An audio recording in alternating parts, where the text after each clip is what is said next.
Yeah. And you good? I'll call the City Council public hearing of December 15th, 2021 to order at 6:45. Roll call, please. Mayor Copeland, Here. Tom Baylor, Here. Kathy Sherman, Here. Jeff Guard, Here. Melina Meyer, Here. Ann Schaefer, Here. David Allison, Here. and David Gleason is absent for now. That's a quorum of council. Okay, and there are two items on the public hearing this evening. You can speak to one, either or both, if you'd like. The first one is Resolution 12-21-47, and that's a resolution of the Council of the City of Cordova, Alaska, adopting an operating budget for fiscal year 2022 and appropriating the amount of $17 million, $8,584. The second item is Resolution 12-21-48, and that's a resolution of the Council of the City of Cordova, Alaska, adopting city service fees, rates, and charges for the 2022 calendar budget. Can council online hear okay?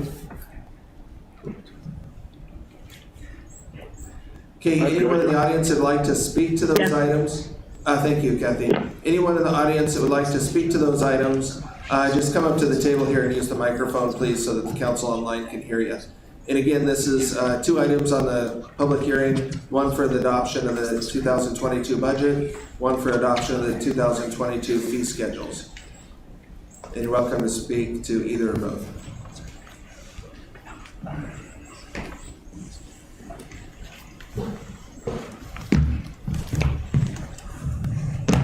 Okay, and your name and residence for the record, please. Hello, hello. Is it on? It's good. You really have to get up on it. There you go. Really chew on it. Excellent. Pete Hefner, Settle Point Subdivision, and I'm on the school board. Thanks for this opportunity being on the stage here and the opportunity to testify. You know, I feel that the children of Cordova are our greatest resource. And the underfunding of the Cordova school system below the cap does a disservice to the children of Cordova. If one cuts a department for a year, what happens? Versus when you cut funding to the school, do the children ever get to go back to that grade? As once you go through a grade, you move on to the next, and opportunities are lost. I'm sure that you are aware that our K-12, K through first, second, and third grades are at 20 students, far above what we traditionally have had in the district and have pushed up for over the years. We've tried to keep these K through 3 classes at 15 or less. The reductions in education funding decreases Cordova's children's educational opportunities. The state does not adequately fund education, and funding below the cap exponentially increases this deficit. On the positive side of things, I was noticing today, and Dunleavy's just laid out his budget, that he's changed his approach this year in budgeting and has included full reimbursement of the school bond debt reimbursement that's scheduled to be fully funded this year. So I was super excited with that. And, I know that the finances, it's been really annoying that the city or the state didn't honor their obligations in that regard. And thanks so much for your time. Okay, thank you. So again, we're in a public hearing on the 2022 operating budget and the 2022 fee schedule.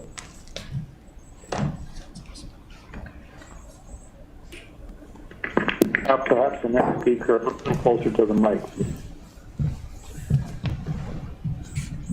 Okay, Tom, was that for me or for those testifying?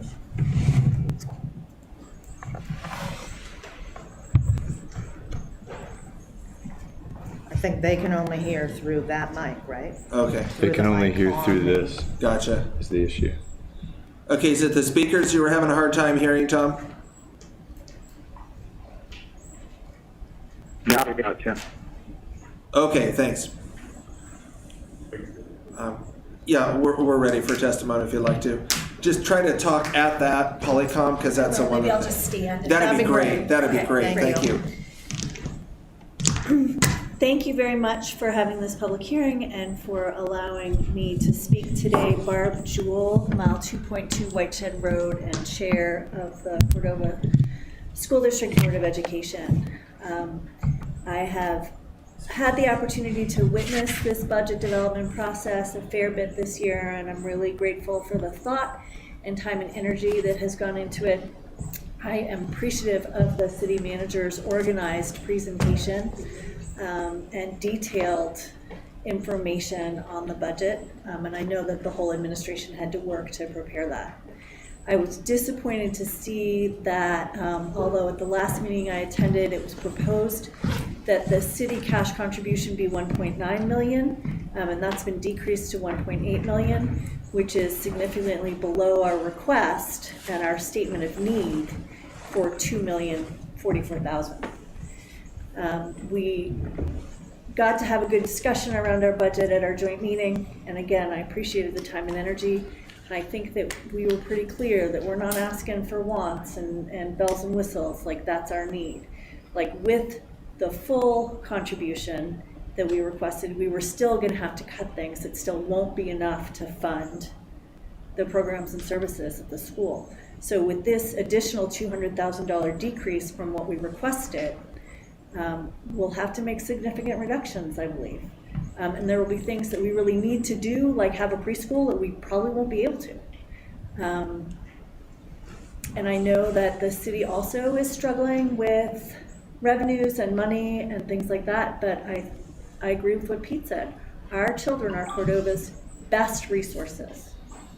And if we don't start investing better in them, we're gonna lose.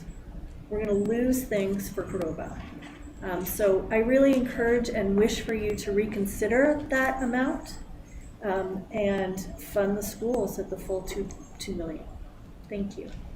Thank you. Helen. Barb, may I ask a question of you, because I just want to make sure I'm clear. You said a $200,000 cut, and what I'm showing is a $100,000 cut from what we had proposed prior. $200,000 below what we requested. Oh, $100,000 below what you had proposed previously? Yes. So the 2044 is, my understanding, would be the totality of the contribution that city could make, which would include the in-kind. Okay. That's our understanding. So I just want to see. I'm sure you had that conversation with Alex.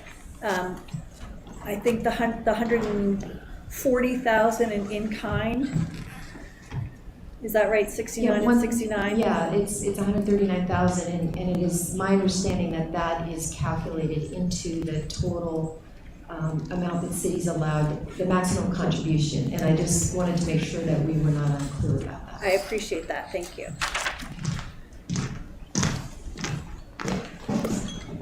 Okay, thanks for the clarification. And for those of you who just joined, we're in a public hearing regarding the 2022 operating budget and the 2022 fee schedule.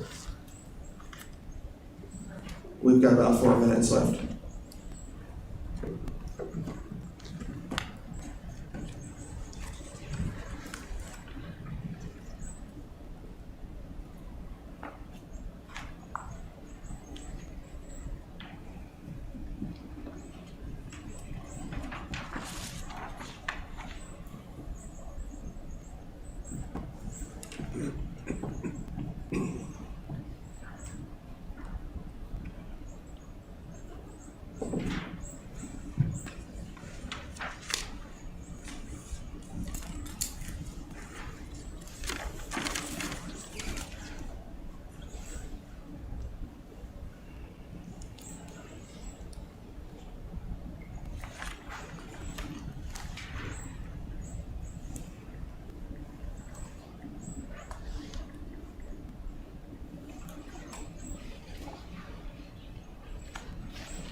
Are we on a pause, or did I lose you guys? We are, Councilman Baylor. There are people still filing in, but we just have 2 or 3 minutes of the public hearing left on the operating budget and fee schedule.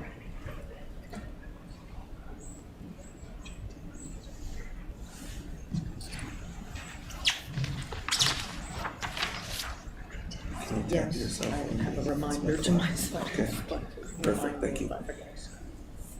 Is there anyone else in the audience that would like to testify in the public hearing on either the 2022 City of Cordova operating budget or the 2022 fee schedule for city services?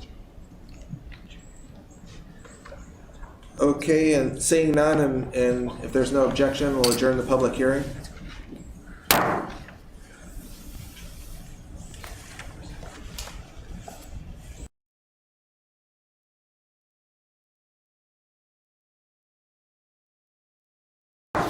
I'll call the regular city council meeting of December 15th, 2021 to order at 7 p.m. We don't have a flag in here, so we'll waive the salute to the flag. Roll call, please. Mayor Copeland, Here. Tom Baylor, Here. Kathy Sherman, Here. Jeff Guard, Here. Melina Meyer, Here. Ann Schaefer, Here. David Allison, Here. and David Gleason. Here. That is all of council. Okay, next item is the approval of the regular agenda. Move to approve. That's fine. Mr. Mayor, We have a motion to approve. Councilman Sherman. Sherman. We should put it on the table first. Yeah, we can have a second and then amend it. I'll second. Okay, second, Meyer. Councilman Sherman? Yes, Mr. Mayor, I'm wondering in consideration of agenda items, if we might be able to move unfinished business 17 A, B, and C prior ahead of adopting the operating budget and the resolution for adopting fees, wherever you deem best. Okay, Councilman? Just move it up above ordinance and resolutions, I guess. Yeah, I'll take that as a motion to amend to move item M, unfinished business, in front of item L, ordinances and resolutions. Is there a second? Second. Second. Vice Mayor Sherman, to your motion? Or to your motion to amend? I was just thinking, we've spent quite a bit of time on the budget and are all familiar with it, and the most of the community is more interested in our other decisions tonight, and I thought that might be a little bit more expeditious for the meeting. Okay, Councilman Ellison, to your second? That's fine with me. It doesn't really matter. Okay, I would just say for those council that aren't in the room, I think that's an accurate assessment. I think I see a lot of testimony probably on the unfinished business items, and I think that might help be less disruptive to the budget. But so roll call, please. So on the amendment, Kathy Sherman, Yes. David Gleason, Yes. Jeff Guard, Yes. David Allison, Yes. Tom Baylor, Yes. Melina Meyer, Yes. Ann Schaefer. Yes. So the amendment passes 7-0. Okay. Now to the main motion. Any further modifications to the agenda? Okay, so for the agenda as amended, all those in favor? Aye. Aye. Aye. Aye. Opposed? Okay, the agenda is approved as amended. Does council have any conflicts of interest or ex parte communications to disclose? Mr. Mayor? Councilman Allison? Yeah, I Mayor. don't believe that it's a conflict, but just for transparency, I would like to note that my wife went to work for the school for the winter times, a week ago, last week. So she now is a school district employee, so I don't believe that the position isn't affected by this budget, and it wouldn't be affected by whatever amount we gave them, so I don't believe that it is a conflict, but I'll just throw it out there for transparency so that people know that my wife is an employee of the school district. Okay, thank you, Councilman Allison. I would agree that it's not a conflict, and just remind the council that you can overturn the mayor's ruling on conflict of interest if you choose to, so. Vice Mayor Sherman? Yes, thank you, Mr. Mayor. I believe I need to declare some ex parte communication. I was contacted via personal email regarding the brewery license, and I responded in terms of the past history and process that we were involved in. But I don't believe I did anything major, but I know better for the next time. But I wanted to make sure everybody knew that. Okay, so if I understand, you just provided some historical information, but, and that was the gist of it? Correct. Okay. Any further questions, council? Okay, thank you, Councilman Allison and Sherman, for your transparency. Any other ex parte communications or conflicts, council? Okay, seeing none, we have communications by and petitions from visitors. Do we have any guest speakers from the incident management team? I don't see any, so. Thomas Sanders is here. Oh, okay, Dr. Sanders, thank you. You have the floor.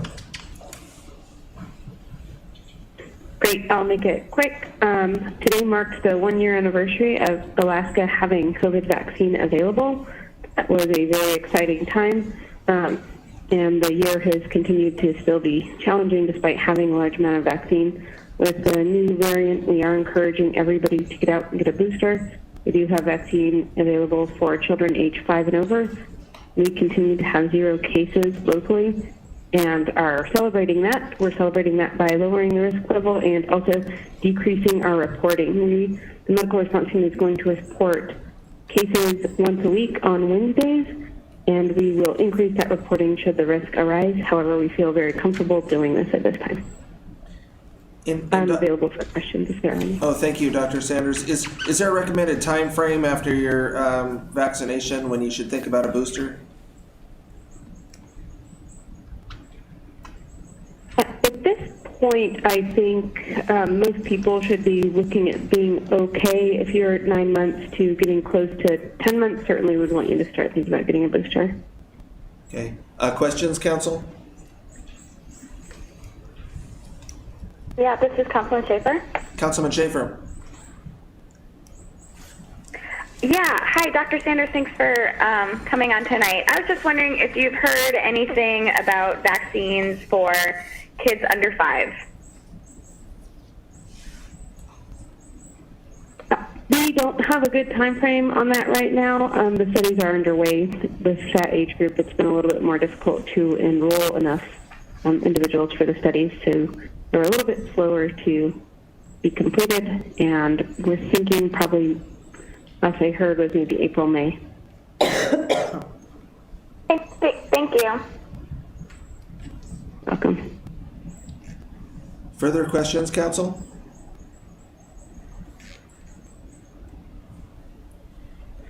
Okay, thank you, Dr. Sanders. Are you gonna hang on for a bit for a CCMC report? Yes. Okay, great, thank you. So chairpersons and representatives of boards and commissions, I'm sorry, almost skipped an agenda item, an important one. So these are audience comments regarding agenda items. And before we go into that, I just want to, I actually am seeing a lot less audience than I anticipated for this evening. So of course, the public process is extremely important. And if anything, we're going to yield on the amount of time or the amount of testimony. Generally, we try to hear all the points that get all the points on the floor, make sure that the majority is heard and the minority is heard, the majority prevails. I do want to get on a soapbox with council for just a minute, and I don't do this often, but Cordova, and just for a little historical information and background, Cordova is a Class 1 home rule city. It's really a uniquely autonomous structure in a state of Alaska, and it's the highest autonomy that a city can have. So we are very much, home rule is a good term. So I was real concerned during the pandemic when there was a suggestion for maybe the council to go to the governor to ask them to impose mandates on us and whatnot. The dangerous path there of handing your authority to a higher level of government, first I think it disenfranchises the citizens a little bit because they've elected and chosen to be a home rule city. But the problem is once you hand that authority over, you don't know where it goes. So you might ask the governor for a mask mandate for the whole state, and he might decide instead that he's going to have a mask ban for the whole state, for example. So government of the people is meant to work from the bottom up. And so it's very dangerous to hand our authority and responsibility to a higher form of government. So to tie that to tonight's agenda, it's the unfortunate sometimes or uncomfortable responsibility of council to make decisions that are in the best interest of the community. And that's part of the job. And having served as a councilman in the past and have to make decisions about laying off a doctor or selling a big chunk of North Phil to a single business, that's unfortunately part of the job. So I just wanted to remind council that I think you have enough information from ACOM that this is something that this is a city decision. You've got information in front of you. You never have perfect information that's going to make a decision for you. You just have to make a decision with the best information you have. But this is important to the future of a business category in the community. So it is incumbent on council to choose one or the other with the information you have. So I just wanted to preface the whole discussion around the breweries there and turn to audience comments regarding agenda items. And again, if you could just approach the microphone if you want to give testimony on any of the items that are on the agenda, and to help our councilman online try to speak towards these microphones here. And just a reminder to limit your comments to 3 minutes and speak to an item on the agenda. Thank you. You know what, can you stand right up here? Because they can't hear unless you're right Or up move the here. chair up there, maybe. Can we do Yes, that? I will. Do I hold this thing? Did you want to sit or stand? You know, I'd rather that's less sit. important. That's less important. Sorry. You want to take the table with it, or? I don't know. I think Is that all right? you can speak into this, but they'll need you to speak into that. It is a position. Okay. Okay, well, my name's Molly Mulvaney. I live at 1000 Pipe Street, and I actually disagree with much of what the mayor said. Although Cordova is a home rule state, there's nothing that says this council has to choose between two applicants, and I'm asking that council not recommend one brewery applicant over the other. Recently, a friend asked me which brewery I was going to support. I said, what? Why does it matter who I support? Licensing is a state matter. She told me what was going on in town, and honestly, it sounded more like a political campaign than granting a brewery license. I want no part in that. So no, I'm not in support of choosing one over the other. In fact, the idea of simply clicking on a form email and sending that in to indicate support reminds me of when I practiced law in Washington. In custody cases, judges would roll their eyes when stacks of letters came in. Of course, all the dad's friends were going to say he was the better parent. And of course, all the mom's friends were going to say she was the better parent. Where I worked, we submitted only a few letters, ones that stood out and were particularly relevant, unique, and meaningful. When it comes to the applications for a brewery license, I'll be the first to admit I have nothing relevant, unique, or meaningful to say to persuade you to choose one applicant over the other. None of them seem like questionable deadbeats or people who don't know how to work. They all seem to be community-minded and have the public's interest at heart. What I'm here to ask is that you make a motion to decline to make a recommendation between applicants, and I ask you to support that motion. I see nothing in the law that says council is required or even encouraged to recommend one applicant over the other. I do see that the law says, when it comes to competing applications, that the ABC board has delineated factors that it will, in its discretion, consider. One of those factors is the preferences and priorities expressed by the local governing body. But again, nowhere does the law say council must state its preferences. Nowhere does it direct council to choose between competing applications. It doesn't even suggest that a governing body state any preference, just that they do.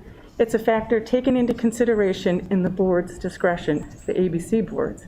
It certainly doesn't say, tell us which applicant you prefer. You, council, could tell the ABC board that your preference is to remain neutral. You've waived protest on both and trust the state process.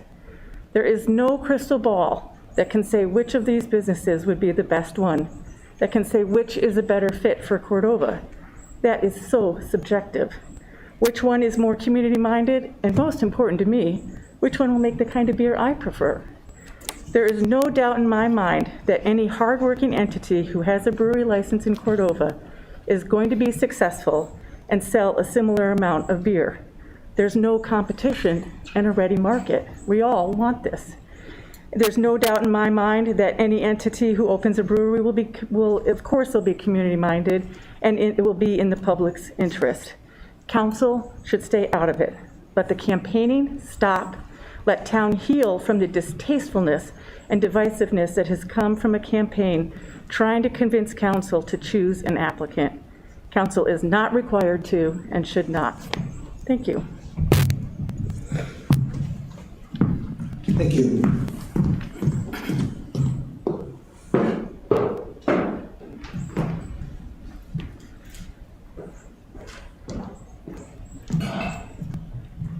Hi, everyone. Okay, I'll try to project. But my name is Sarah Catherine, and I live at 828 Woodland Drive. I personally had to step out of a meeting to give these comments, so understanding what it's like to spend your Wednesdays at the Cordova Center, I'll try to make it quick. First off, I want to commend everyone involved with both of these potential business opportunities.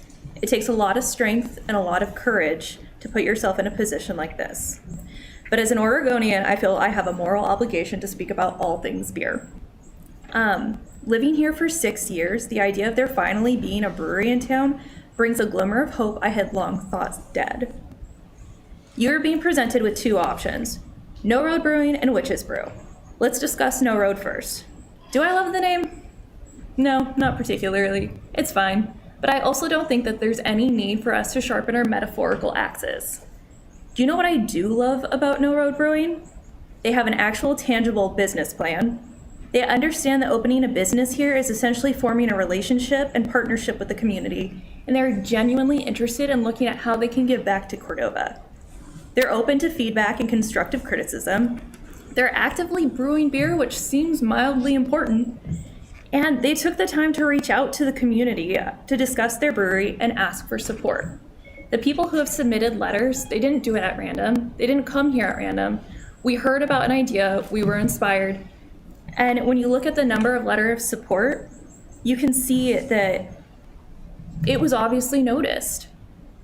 Then there's Witch's Brew. The name, objectively excellent. I love it, big fan. But there are some things that are left to be desired. There is no business plan. There's a lack of community involvement. They're not actively brewing. I'm not sure if they have. And when you think about it, there's been no outreach. The time that could have been spent discussing their plans for a brewery with the public have been spent posting passive-aggressive things to their stories on Instagram. And judging by the number of letters of support you have received, it was obviously noticed. Cordovans talk, Cordovans pay attention, and Cordovans know what they see. I know you don't want to choose. I know it's uncomfortable, and I can empathize with you having to publicly align yourself with one business venture or another. But also, if you don't provide a recommendation, the state will essentially choose at random. One of these breweries has overwhelming support, and while I know it's awkward, and as it is winter in Cordova, you will undoubtedly have, with people having too much free time on their side, you'll undoubtedly get your share of exhausting phone calls and weird comments at the grocery store. As city council, it is your opportunity and your job to elevate decisions to the community that you represent. It is abundantly clear that your community supports one brewery over another, and we're expecting you to show that you are actually listening to us. Thank you so much, and I have to go back to work. Thank you.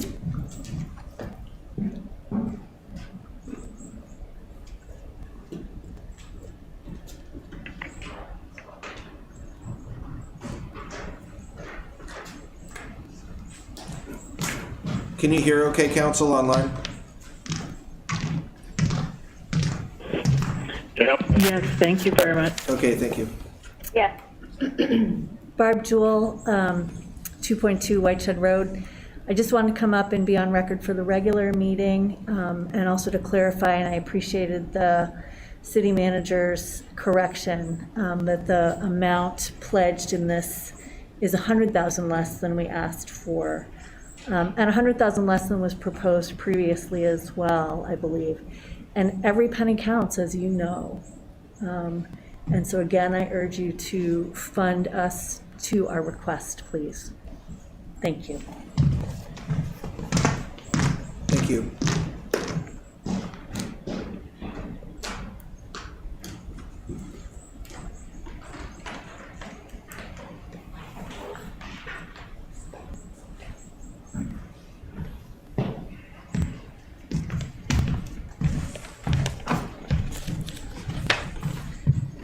Hi, my name is Shay Bowman and I live at 5.5 Mile Powder Creek Road.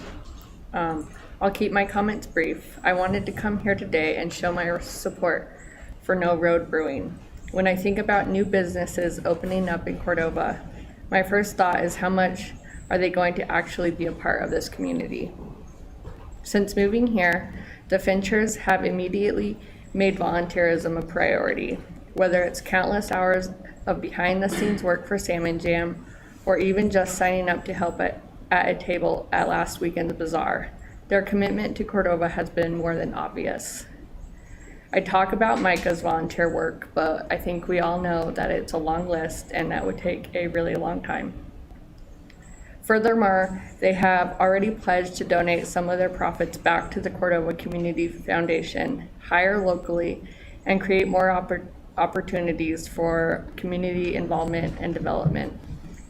Not only do they have a plan for their brewery, but they have a plan on how to become a part of Cordova.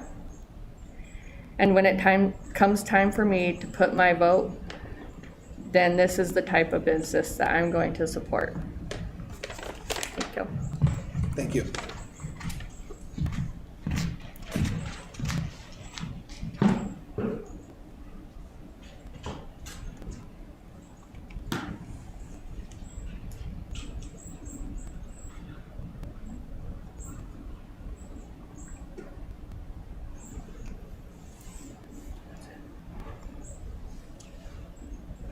Further audience comments on agenda items? Going once? Going twice? Okay, chairpersons and representatives of boards and commissions. Dr. Sanders, thank you for staying online. I'll start with CCMC Authority Board. Great, thanks. As you see in your packet, we have submitted our draft budget. We are taking that to our board tomorrow. I do have our CFO, Eric Price, on the line with me as well, and we are both here to answer any questions. Any questions, council, of Dr. Sanders or Eric, finances, budget, anything?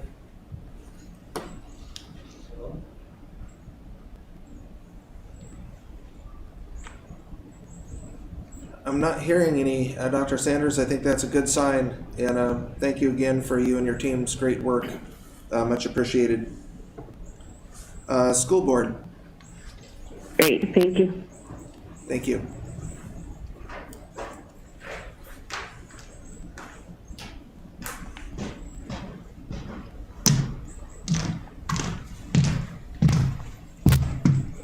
A couple things to share. School gets out Friday for Christmas break and does not return until January 3rd. We have several wrestlers going to state. We're pretty excited about that. Girls volleyball team took 4th at state, which was also very exciting, especially after not getting to compete last year. I mean, we're really proud of them.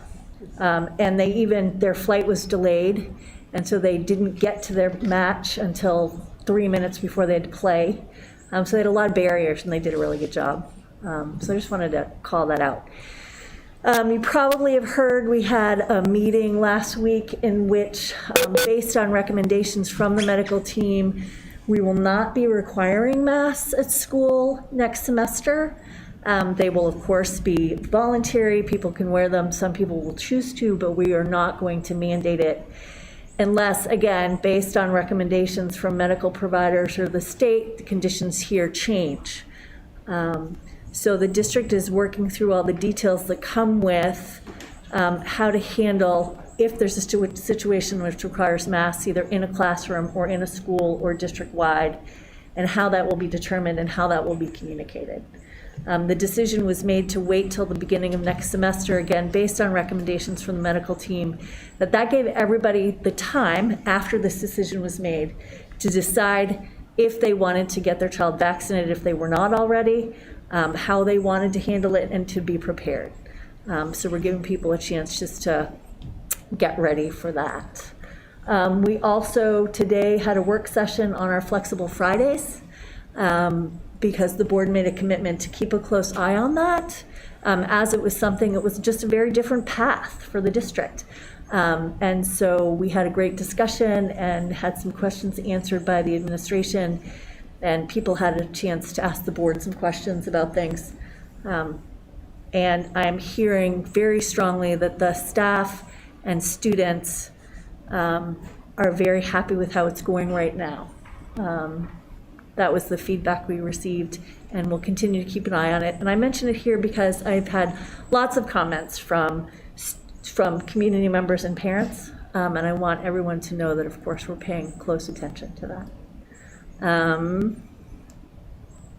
I think that's it. Any questions for me? Questions, council? Okay, thank you. Okay, thank you, Barb. I heard the comment in the public hearing before the meeting. There's very light audience. I heard the comment, nobody cares about the budget but the school district. I think that's a compliment. Thank you. Hopefully. And then we have Robert Beadle is our representative, city's representative to the Prince William Sound RCAC. And council's asked that we get periodic reports on that in PISWAC. And there's some pertinent information that Robert had to report tonight. Could I take this off, or? Yes, please. It's really hard to hear out there, so that I can talk a little loud enough. Hello, my name is Robert Beadle, 609 Spruce Street. I represent the city of Cordova on the board of the Prince William Sound Regional Citizens Advisory Council. Just as a quick reminder here, the council was formed in 89. Exxon Valdez oil spill to give citizens a voice regarding the safe operation of oil industry in the Prince William Sound. Okay, we just would like to thank you for previous submissions and notifications, but we'll get to the heart of it here. Is in the council packet, there's a email from Prince William Sound RCAC about ADEC they went through their regulations and stuff just to see if there's things they can modernize it, things that were repetitive, just streamline it. I guess industry was complaining that it was too burdensome and stuff, so they did a scoping, and most of the stuff. Gosh, I gotta keep things. Good thing I got notes here. Maybe I can keep it in line here. It's been a while since I got to talk up in front of you guys, so as these comments come out, Commissioner Bruni says he'd give 3 months for replies, go through it and stuff. So RCAC reviewed them, and it says, as the review has noted, a number of the positive changes proposed, including increased clarity within regulations, combining of redundant sections, and use of technology to modernize workflow. But with that said, it's not all. So to summarize some of the concerns,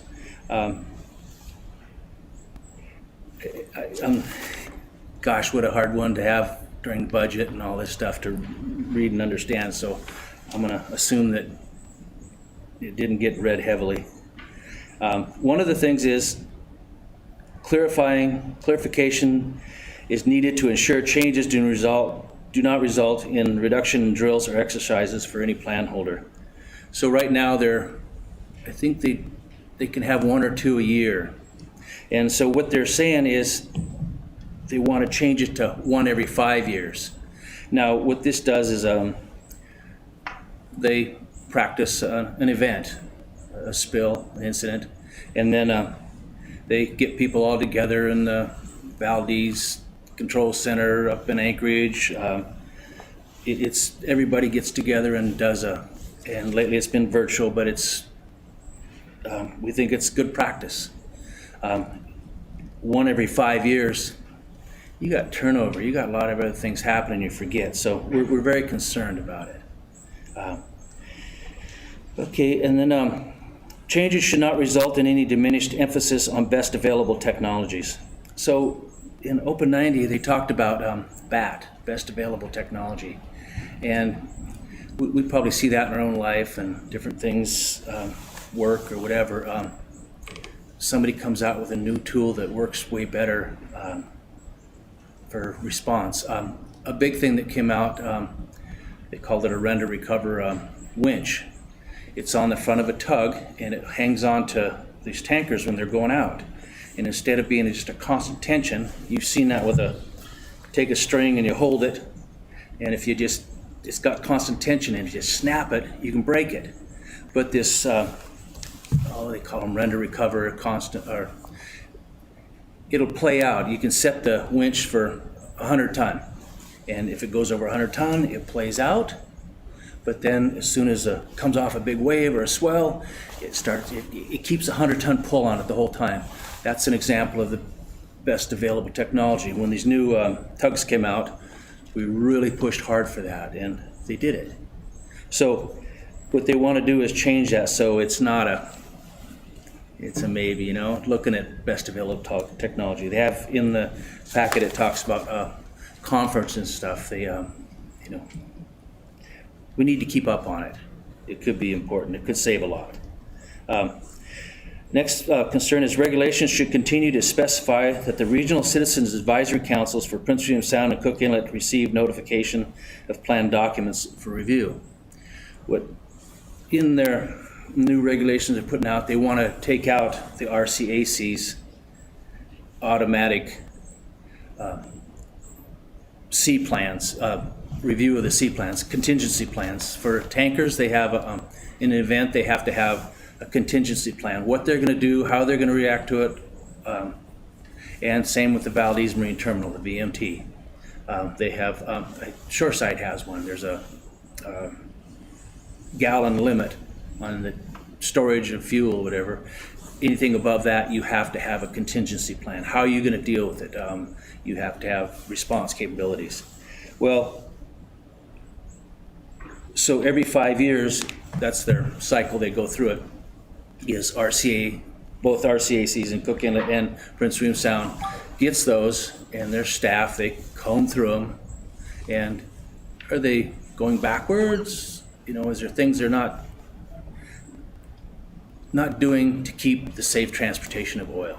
Are they backsliding on things? So they want to not keep Prince William Sound RCAC and Cook Inlet RCAC apprised. So we'd like to stay in the regulations for that.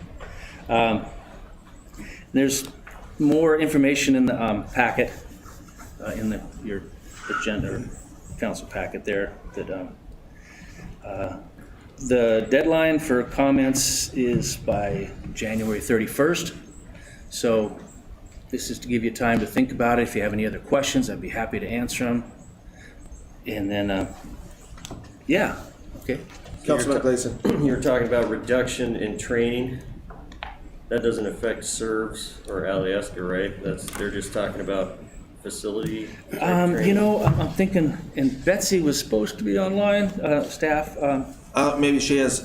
Do we have RCAC staff online now? Betsy? Yes, are you able to hear me? Yeah. Yes, we can. So the Are question. you able to hear me? Yes, we can, Betsy. So the question from council was, on the reduced drills, is that just reduced training at the terminal, or is it a reduction of like the fleet drills and so forth? Serves. Serves. Yeah, what Robert is referring to is actually a bit unclear in the way the regulations have the changes that are being proposed. So we want to make sure that there's clear, the way they're counting how many drills and exercises are happening in a given period has changed. And we want to make sure that that just doesn't result in a reduction of total drills and exercises on the water related to the whole served system.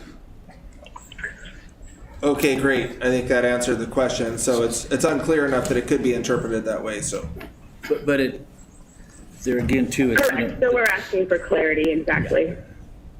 okay. Other questions, council?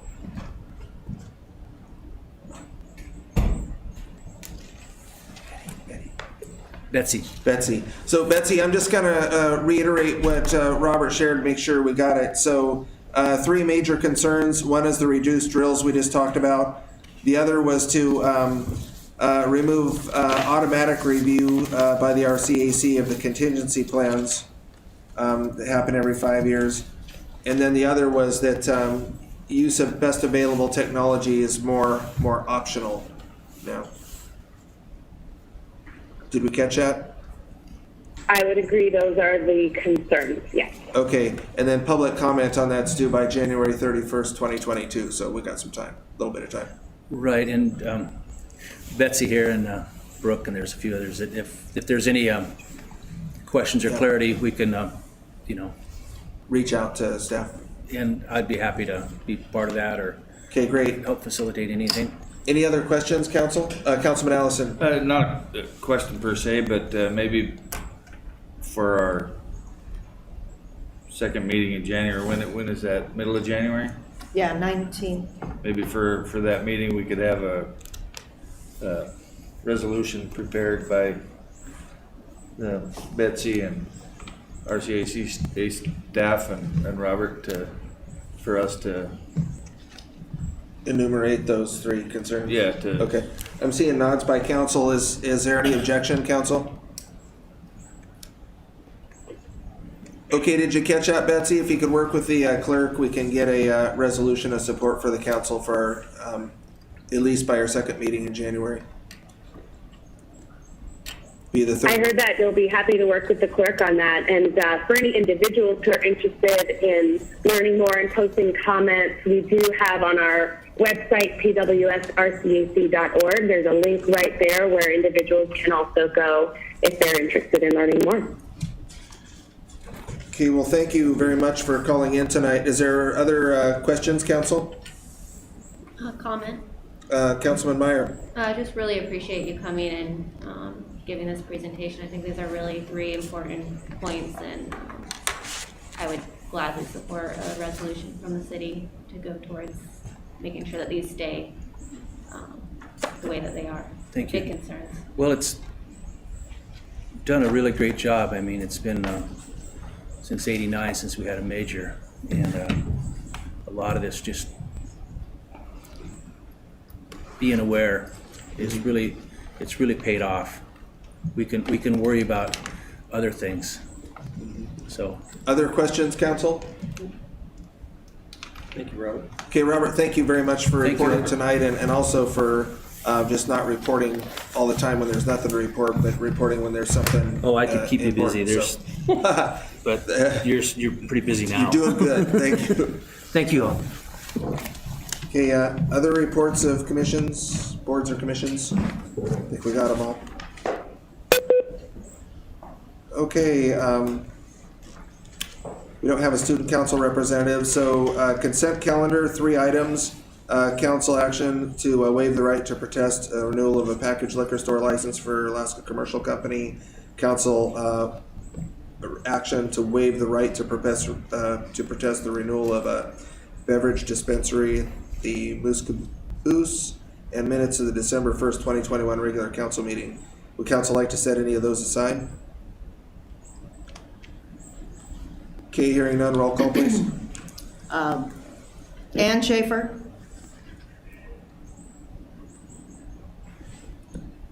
Might be Yes. muted. Okay, yes. Kathy Sherman. On the consent calendar, Kathy Sherman. David Gleason, Yes. Tom Baylor, Yes. Jeff Guard, Yes. Melina Meyer, Yes. David Allison. Yes. The consent calendar is approved. Okay, consent calendar is approved.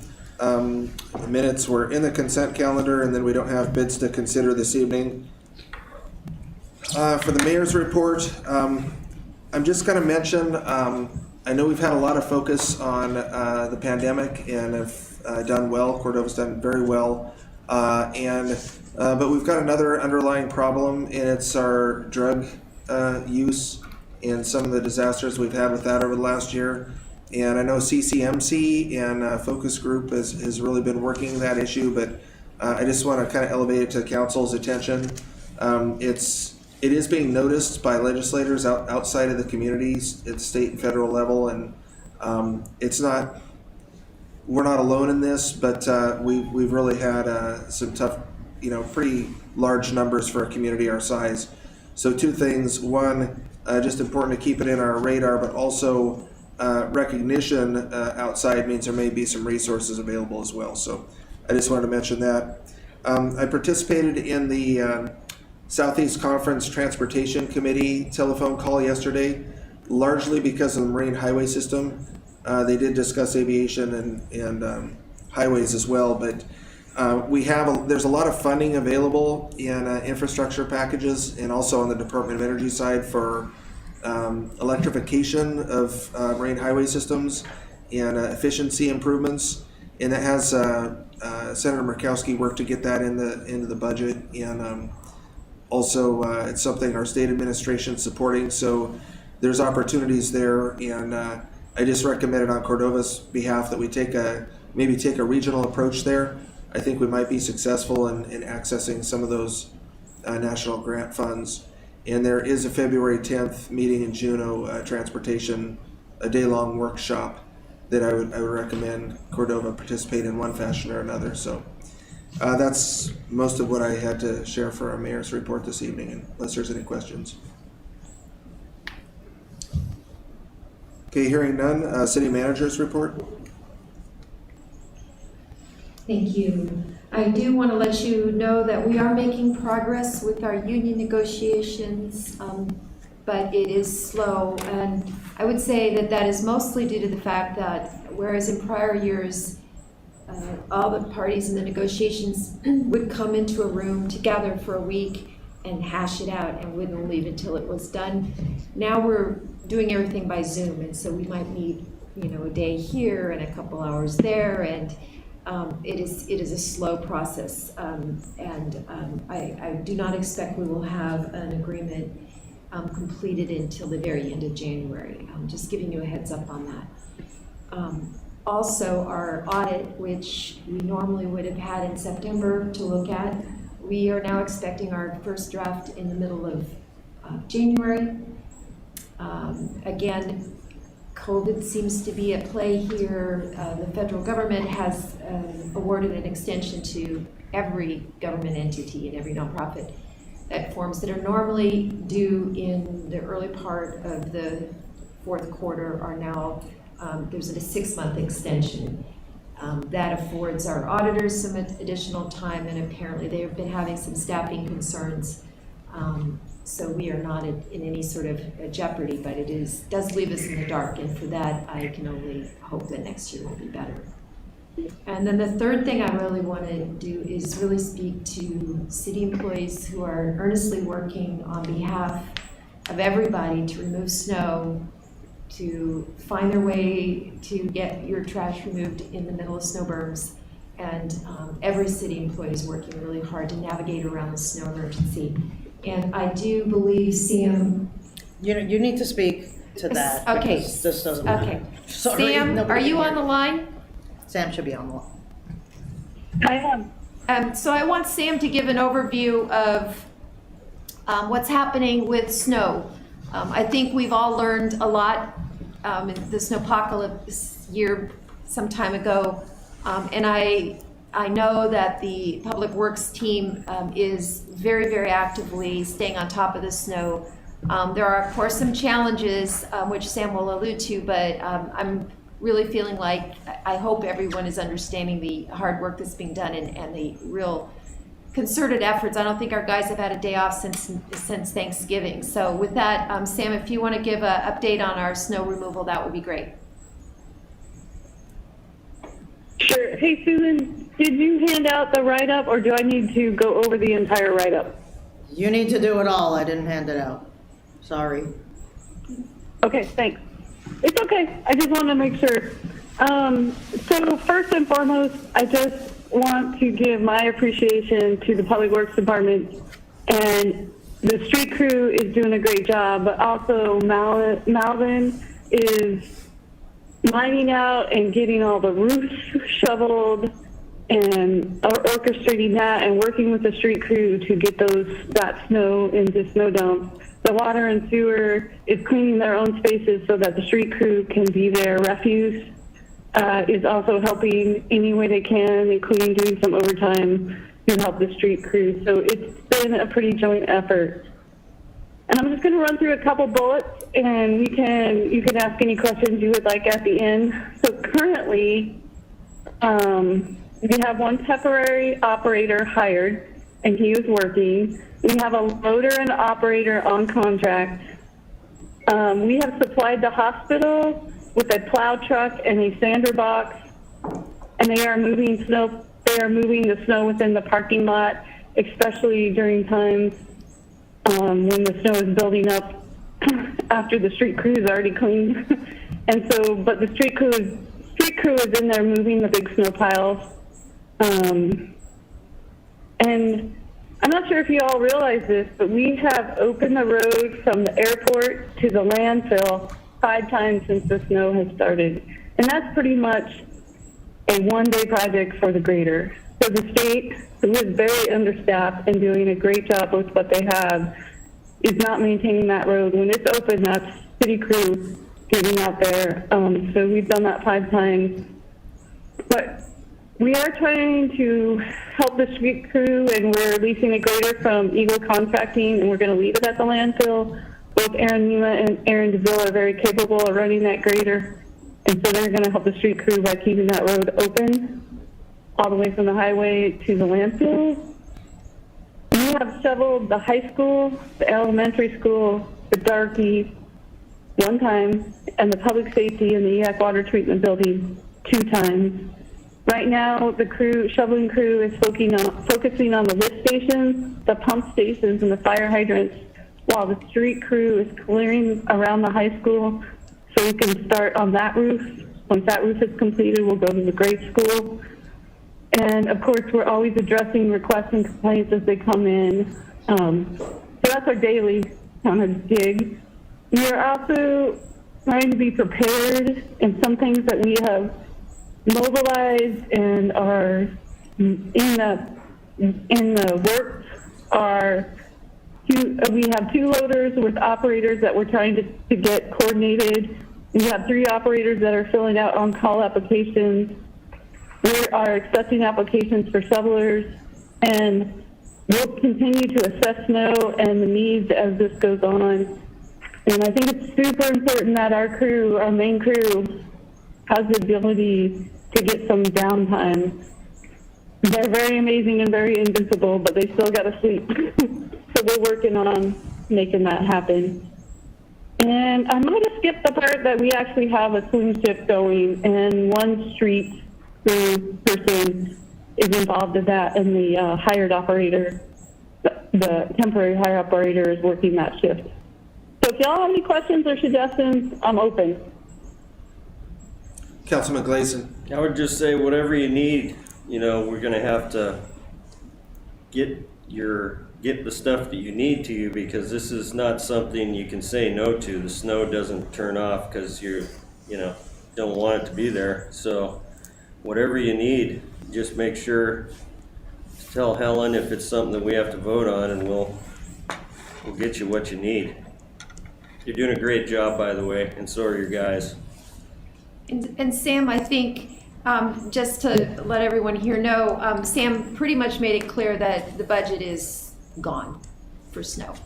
And while they're being very careful, they know that the priority is to make sure that the snow is moved. And do you want to talk a little bit about the snow dumps too, that you're already starting to dump in the water? And we're planning as though there will be a lot more snow, and we need to make sure that as much as possible, city's cleared out. So we fully anticipate that this will be an event that will cost more than we planned, and we will come back to council with adjustments if it looks like that's something we need to do.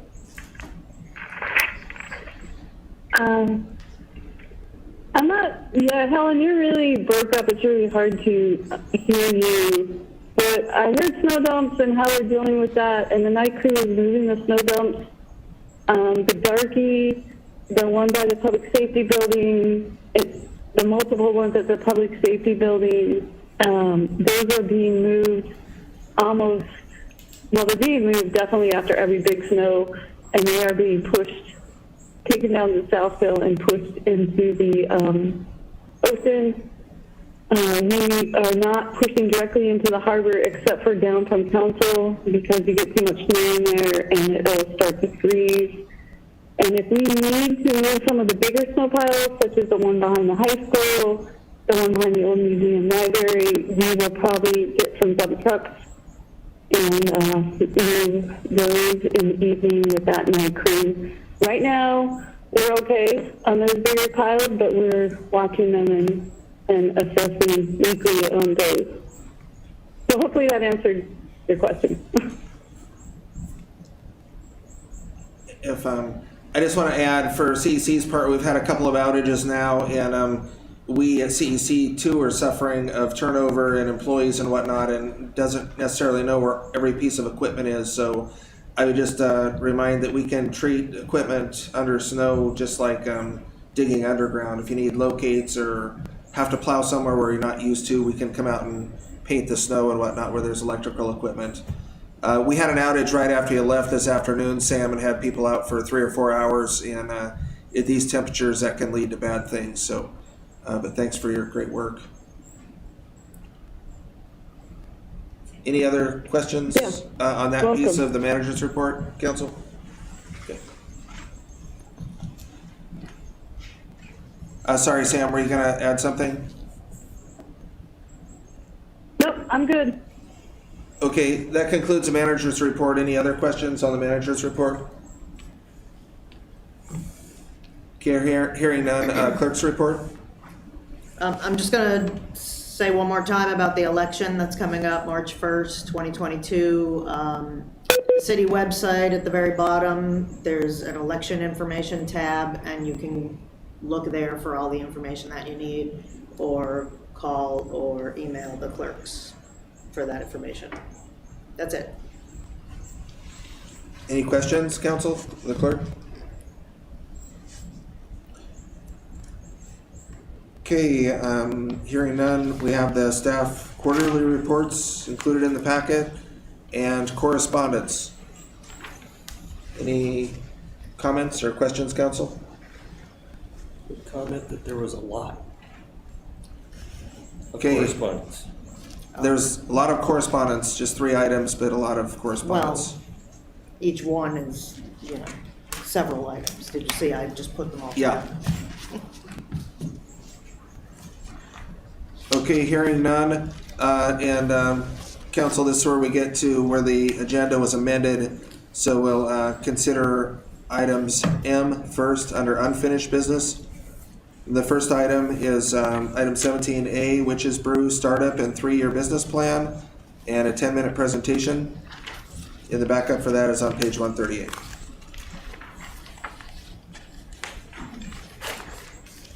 So I would invite that presentation now. Were you able to text who needed to call? Yes, my partner is calling in, so. Okay. He's calling in right now. Okay, great, thank you. And keep them sit up there and speak Okay. as best you Okay. can into that. Thank All you. right, yeah, thank you. I hopefully she's standing by, so, I think you could take off your mask. It might help. okay. That's here. I think our audio is a little. Oops. This is Sarah, she's my partner, she's the head brewer at Denali Brewing, so. That was probably hard. Sarah, are you here? Hello? Hello? Hello. Can you hear me? I just wanted to introduce my partner to the council. So this is Sarah Perez. She is head brewer at Denali Brewing, and she's also part of the Pink Brew Society of Alaska, which is a brewing network that's international. She is head of the Alaska chapter. So this is who I chose to partner with when I set out for this application. And Sarah, if you want to just talk for a few minutes about your background, or if anybody has any questions. Oh. Yeah, if there's any questions, you can go ahead and ask. Feel free to ask anything. Or I can just read my presentation, and then if there's any technical questions or anything like that, then she can fill them in. So I wanted to start off tonight by thanking the community and the energy and enthusiasm they are bringing to the licensing process, and to the city for providing a venue for discussion. And I also just wanted to thank you all for calling and inquiring about having 2 breweries. I really appreciate that as well. So thank you. Some of you may only know me by having the food truck that is across the street, and maybe just by the recent brewery license situation. So I just wanted to take a moment to introduce myself. I have the food truck. I enjoy the outdoors. I have dogs. I have a partner who works for Forest Service, maintaining the cabins. And I wanted to also just take a moment to say that, in the short time I've had a business here, there's highlights where, I appreciate so much. One of them is that a high schooler used my business as a school paper. And they were inspired because my business was using and utilizing community as they saw it. And I thought that was that actually made my year. It was just because that's kind of what where I'm coming from, wanting to introduce a brewery to this community and give it sustainability. But I'm coming from wanting to work with local businesses. I do every week, Kale and Thyme, the bakery. I've donations to the school, the Watershed Project. I provided the food for Salmon Jam. So I feel like I have been a participating member of the community. I'm part of Art Council, Chamber of Commerce. I'm a member. So just that's a little bit of my background. Yeah, and just like all of you, I enjoy a great local beer, and when exploring around, this is something that was pretty just obvious when coming here, that it was something that was needed. This situation in Cordova is a unique situation. As I understand from AMCO, this is the first time the state has had competing brewery license applications. Great minds think alike, and neither myself nor the other applicant has a wholly original idea. We're both proposing a classic local community-minded brewery model like you'd find in most microbreweries across the country, whether it's Colorado or Washington or Sitka, or you get the idea. Making a world-class beer and creating a community-focused brewery with dogs and babies is what the goal is. There may be different approaches to the business, but it's not surprising to see the concept is very similar. My vision is for a microbrewery that will produce world-class craft beer that reflects the spirit of our unique town while also providing year-round employment. It's like really important. And a community-focused gathering space for families, friends, and visitors. And I think that my space also, I think of like having movie nights or game nights. I mean, it's like just right on the corner. It's the fabric store, the old fabric store near the bakery. And it does have a lot of parking too. So I just thought that that would be a good space. Let's see. Economic drivers. Cordova is a community in need of a year-round diverse economic drivers, sustainable employment, and space for locals to gather, celebrate, and connect. A microbrewery would bring full-time employment, tax revenue, innovation, and additional income to the community. Our goal is to operate this business such that it provides salaries and benefits that make Cordova's cost of living viable for at least 4 full-time local employees. I think my time will be unpaid for the first year to ensure we have resources for employing staff. Should we say something? And then I think that, the profit sharing is a really important feature for our application or for what our vision is, because I think that, with Sarah coming here and introducing this industry, having a background of commercial beer making in this state is a really good start out the gate. And to bring people who are locals, who maybe have no beer making experience, but are interested in the craft, having her train and make sure that equipment is properly set up this is what I was thinking would be the best shot for having a sustainable brewery here. Let's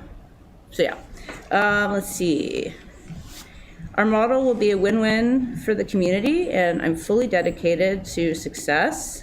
The city will benefit from taxes and increased employment. A profit-sharing plan will be in place for employees so they benefit from shared success, bringing more money into the community as well.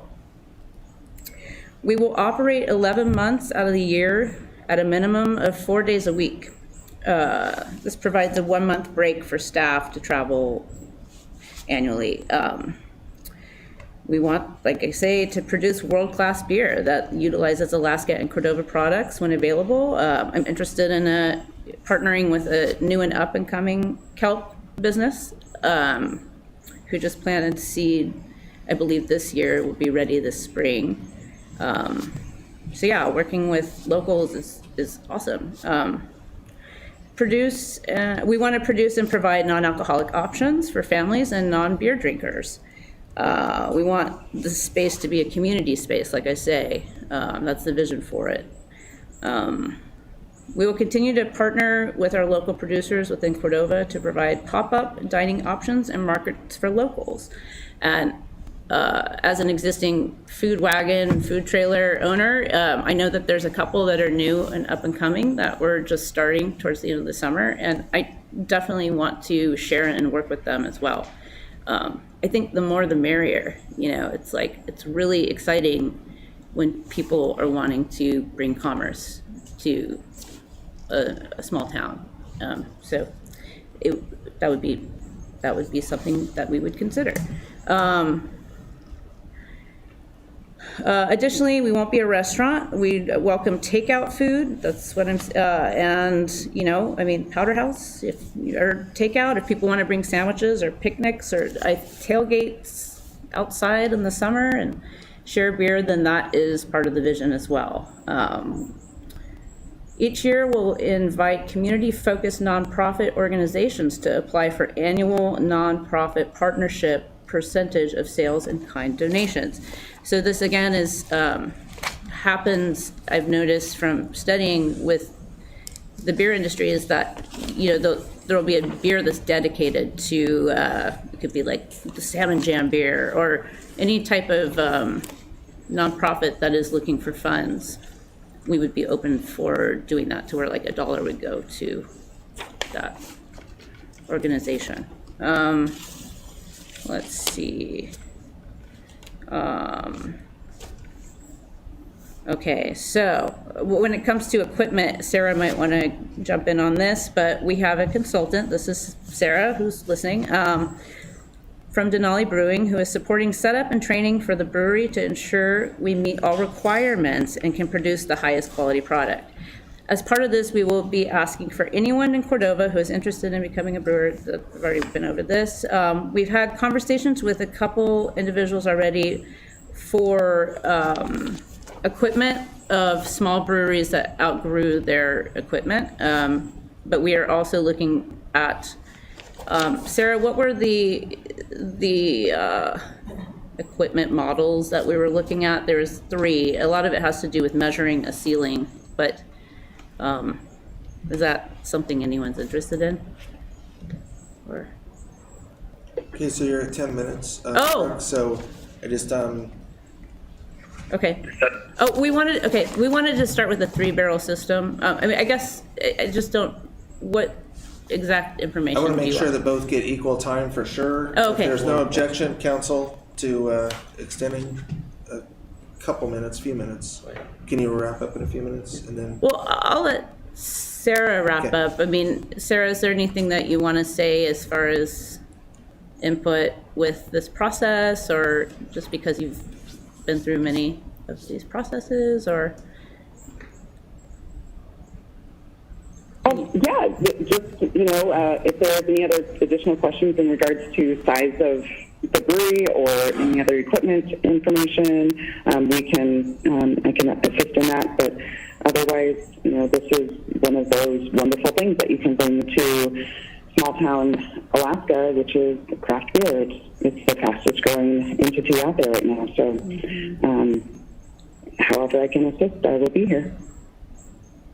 Thank you, Sarah. And I guess I'll close with this, is that, with the application process, I went to the AMCO State Board and I started the application. I secured a space.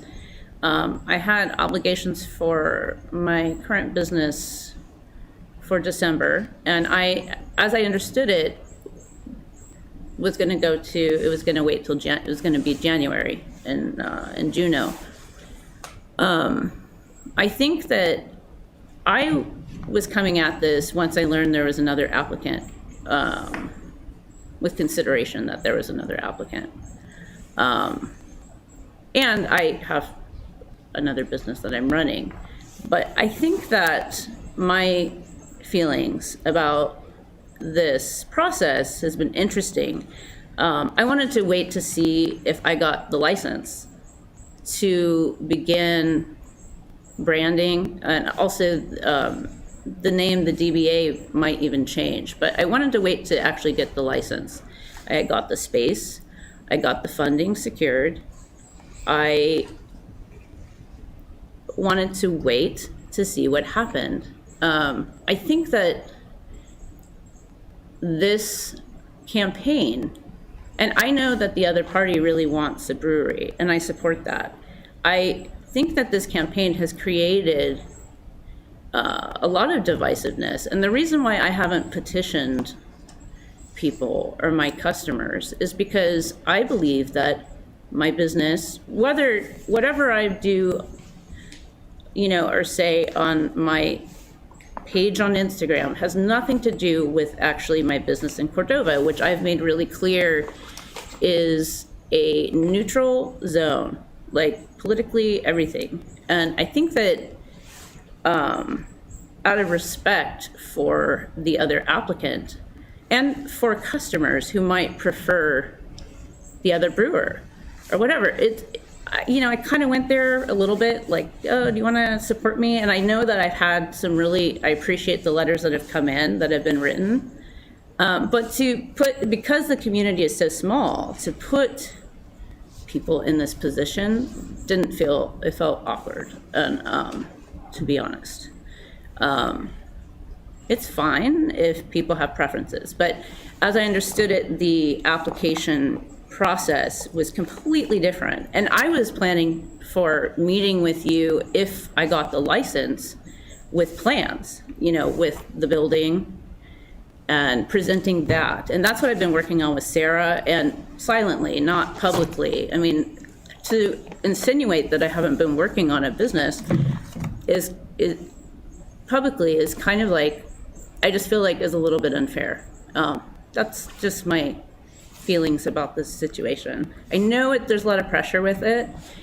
I appreciate you listening, and I think, hopefully we'll just have some good beer in Cordova and some good food. Like it's all good.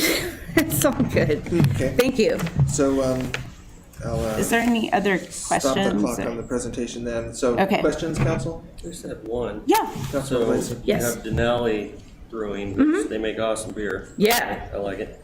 But have you ever brewed beer? I have done home brewing, yes. Have I done it all the time? No. Do I ferment? Yes. I actually have a sauce business. I think I just won an award last week or this week. And a lot of the equipment for home brewing is similar. I mean, you buy it from a beer supplier. I've made meads. I've been into fermenting for, I don't know, a long time. And I think that this is a natural, for my career as being a foodie and interested in food, as an artisan, is to be doing this. That's why so yes, to answer your question, I have made beer, and the fermenting process is very similar for homebrew. So I think that homebrew is awesome. I love that whole culture. Okay, I'm gonna try to keep both groups kind Okay. of focused on answering the But that was a good question. Because there may be a lot to- of questions from council, so. Okay.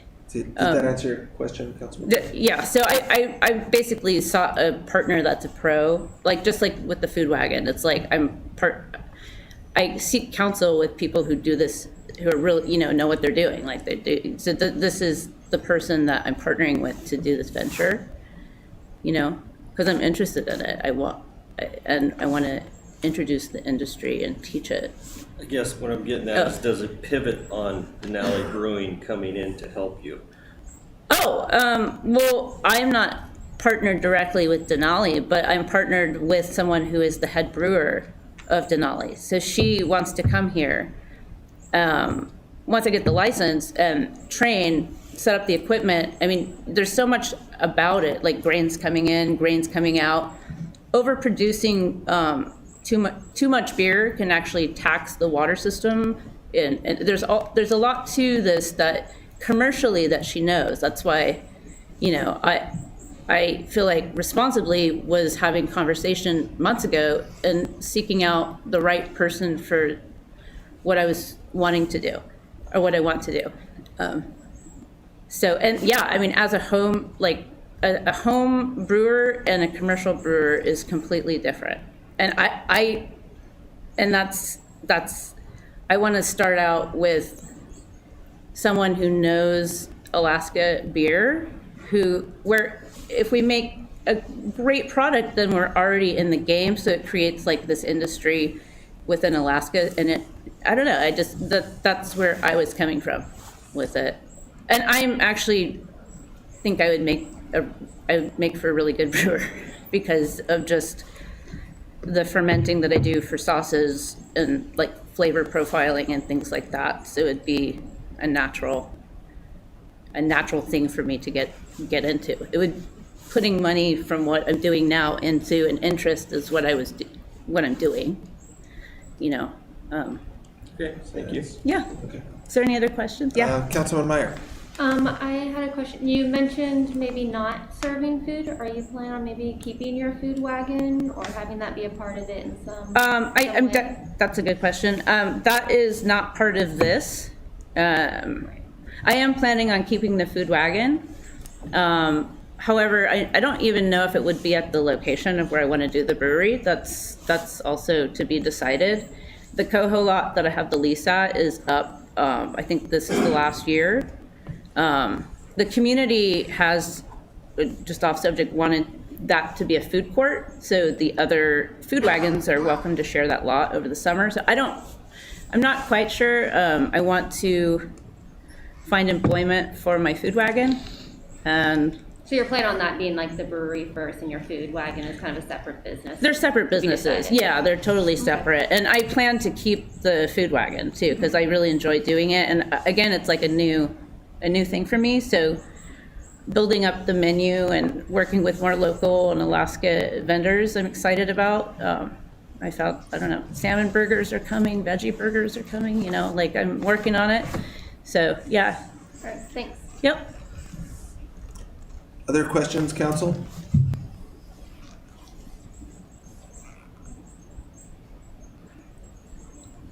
Any questions online?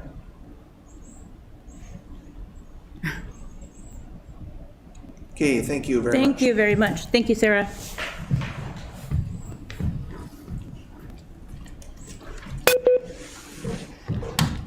I think we have to move because this is a presentation. Okay. Council, do you want to kind of adjourn to seats over there? I don't know how that's going to work. And then, Is that cold? Where's Andrew? I'm just concerned about sound that they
solar water, and it's offered to everyone here, regardless of the decision, regardless of who you support. We'll be giving away afternoon outside. Okay, so here's some examples of what we already do. An American Pale Ale, it's a very hop forward beer. It's a back seat, but it blends well. Well notes of citrus and pine, very light drinkability, very clean, fresh flavor. We have an English ale. It's much darker in color. It's fairly sweet. Malt definitely dominates the profile. The hops provide notes of flowers and earth. Small bubbles, excellent head retention. You'll have foam on top until it's gone. It's excellent. An oatmeal stout. The malt is fairly heavy. The hops are still very present. The bitterness is subdued, but it's shared with the notes of fresh cut grass from the hops and those of the roasted malts, of which there's several in that particular beer. And the roasted malts give a bitterness like burnt sweet bread and like a smoothness of chocolate. It's my favorite. It's my standard. It's what I keep on tap at home all the time. So I highly recommend it. And a Belgian Saison with a yeast dominant flavor profile. It's prevalent in the nose and the mouth. It's got notes of fruity esters and sweetness and spiciness. It's highly carbonated. Profile is floral pollen and tree fruit and candy. It's crisp, it's clear, it's clean, it's delicious. Wonderful. They're all delicious. This is what we already do. We want to show you what we're capable of as amateurs so that you can know what we would be capable of as professionals. Thank you all very much for your time.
I apologize, but online they couldn't hear.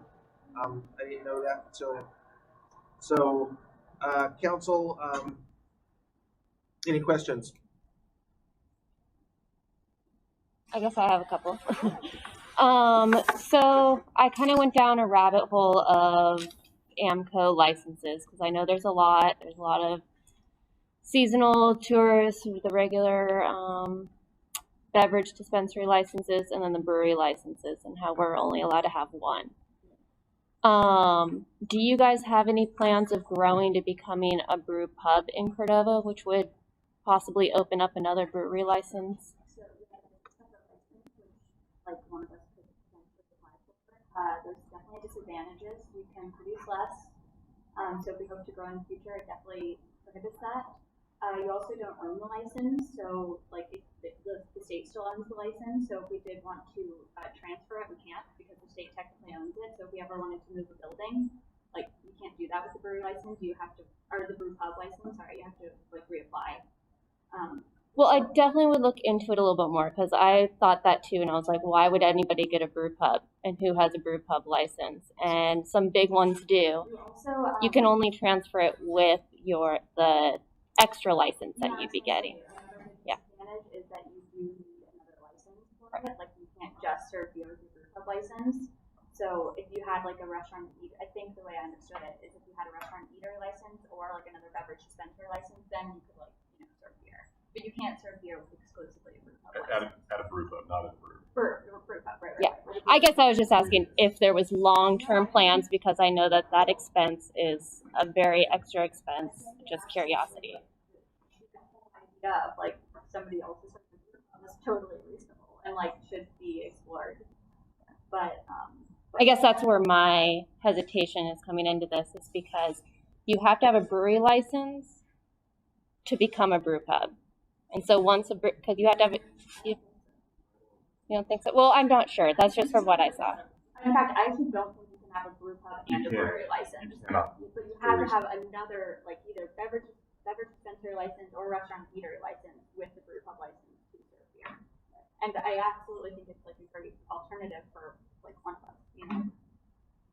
Like in a way, town doesn't necessarily have to do it. Well, I think it's all, I just, without getting into the weeds of it, because it is all really complicated and going back and forth between those different licenses, I think I understand it a little differently. But I guess just my question was, did you have plans on expanding to that? But it doesn't really matter either way. I'm just curious. And then my other curious question, do you guys have plans on making sour beers? All beers. There's not a style that we're not going to pursue. Like it's a very, very changing market right now, which is great. It's awesome. The creativity in the brewing industry has just been unleashed in the last like 10 years. So yeah, definitely.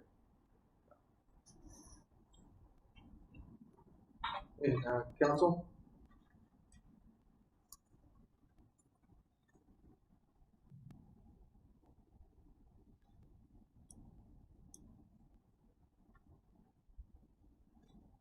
Any other questions?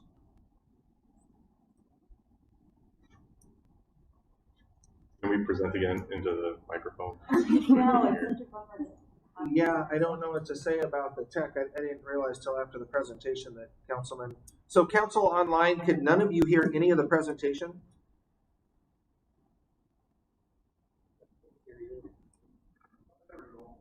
I think they heard it. Sorry. It was supposed to be on YouTube. They can hear it on the phone, but I was told that they couldn't hear online. Sorry. Oh, okay. It wasn't that. Okay, that's different. So good. I'm glad to hear the council heard it. So, okay, did you have any questions, Council online? Councilman Sherman. Councilman Sherman. I don't have any questions either, but that's what I was told that the public could not hear online. But I heard the entire both presentations. Okay, good. Good that council heard.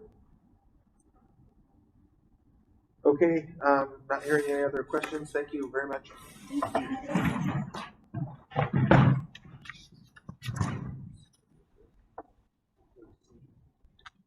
Yeah, so the next item is item C under unfinished business. It's council action regarding 2 brewery license applications submitted to AMCO.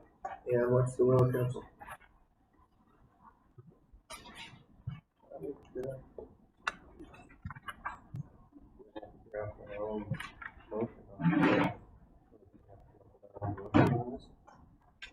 $149, $141.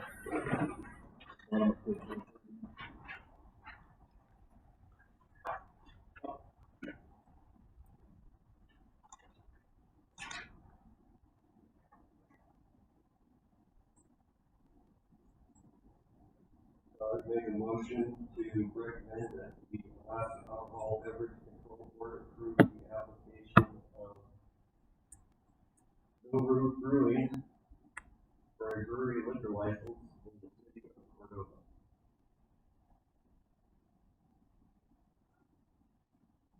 Have a motion, Gleason? Second. Have have a second? Baylor? Okay, yeah, I got your second. Councilman Baylor, would you like to speak to your motion, Councilman Glazer? Yeah, I liked both presentations. What I like about No Road Brewing is that they already have, I guess, boots on the ground sort of here. They're making beer right now. And I think we do have a responsibility to choose one that serves the city the best. We sell land, we get proposals in, we pick the best proposal for Cordova. That's the guy that gets to buy the land when we're selling city land. And I think this is not exactly the same thing, but it is a similar thing. And I do believe we need to, our voters expect us to do what we think is best for this community. And for the actual city of Cordova.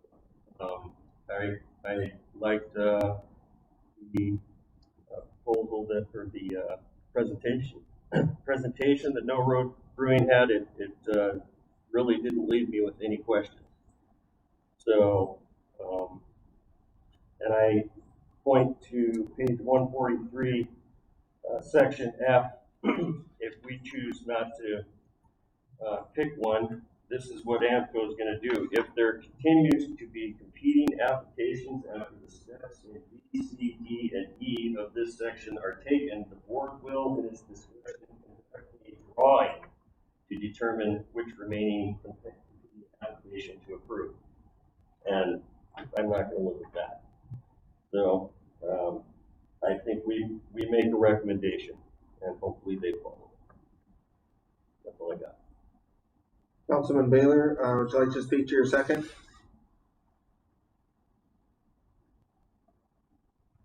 Yeah, I guess I would agree with Councilman that I think it's the last one, the whole process is we need to make a decision.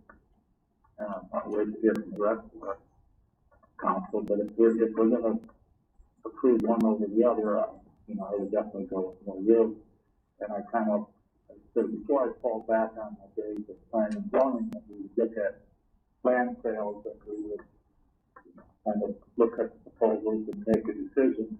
And sometimes that decision was one or another person, that we did the same way. So I would give my support to the No Road Brewing presentation. I think they definitely have a better business plan, did a better presentation. Discussion, Councilman Meyer? Yeah, I'm not supportive of the motion, and I will not be voting in favor of choosing one brewery or recommending one brewery over the other. I think if the ABC board wanted to formally ask us our opinion, they could, and someone could be on the line to answer some questions. I just think we're getting into a little bit of sticky waters with this type of license. AMCO, they go through all the regulations, they know it, they have enforcement, they have a long process of going through these things. Every little change like location, ownership, all those things have to be approved by them, and I just don't think that we should be making a recommendation that they approve one application over another. I think if we were to do anything, we should write a letter that we support having more than one company be allowed to brew and sell beer in our city. That is, I believe, where the market is changing. And I would love to see, honestly, even more than 2 microbreweries selling beer in town. I would like it if we could maybe transfer some of our other liquor licenses to being known as a community that brew lots of beer, and this could be a tourist destination in that sense, but that's not the reality of it, and I think it's sticky water, and I don't want to be supporting one over the other. I think if we were to support one over the other, then we should have some kind of score sheet. We should have some kind of information in front of us to really give each applicant check marks of what we are looking for. I think they both have a passion, and I think that I wouldn't want to judge a book by its cover. I don't want to say which one has a better business plan or not a business plan. You know, what we are given in our packet, you know, they both look pretty similar in the size, starting out projections. I think it would be hard to choose between the two.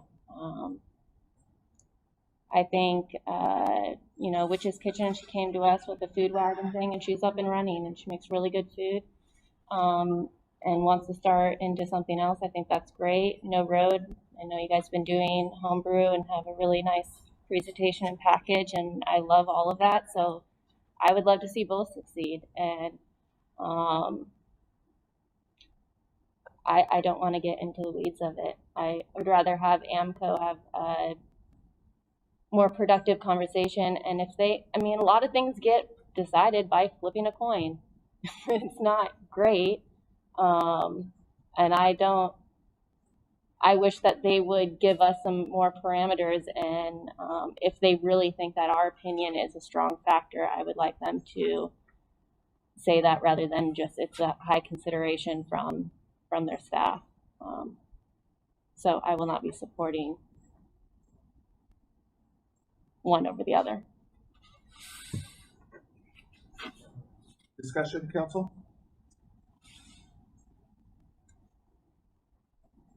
Councilman Allison. Yeah, I agree with everything that's been said so far up here tonight, but I don't want to come down to a coin flip when it's pretty evident from both the presentations and the organizations that No Road is clearly on a faster, more organized path than the other one. Although I like what Councilmember Meyer said earlier about the question about the brew pub and the brewery. I think that might be a solution here. I don't think that we should just tell the ABC board that we support No Road Brewing and leave it at that one sentence. I do agree that we should add some things, such as as a home rule city, we ought to be able to decide how many brew pubs or breweries we have per 3,000 people in town. That's one way to get another brewery license, I guess, is to make the population 6,000, which maybe one day again it can. It has been in the past, much more than that. So I guess I support the motion simply because I don't want the ABC board to not have any input from us and flip a coin, although I think many of us have provided individual comments or support letters one way or the other. But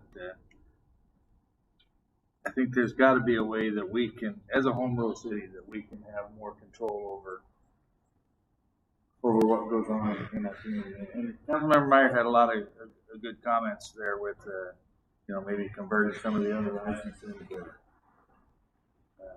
But things are changing in the industry, and what's the difference in brewing your own beer and buying Coors and selling it? It's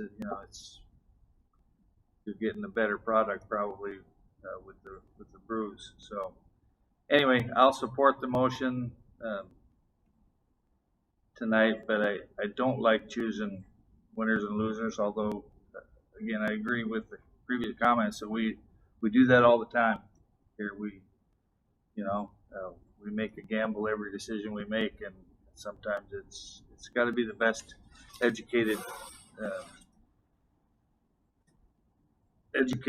decision that we can, and I think based upon what we've seen so far in these applications, No Road Brewing is clearly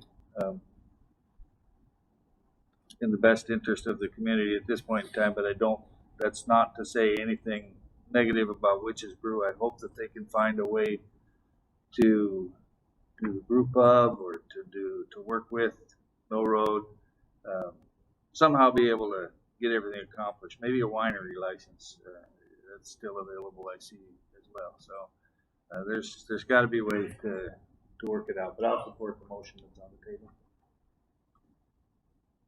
Okay, so I'm hearing 3 in support, 1 opposed. Council, further discussion? This is Councilman Schaefer. Councilman Schaefer. Yeah, hi. So one point of clarification, I had emailed the AMCO. I got a response from Carrie Craig, was the person, just asking the clarification between the brew pub license and the brewery license. And she responded that in order for someone to obtain a brew pub license, they must first own a brewery license in conjunction with a beverage dispensary or restaurant/eating place license.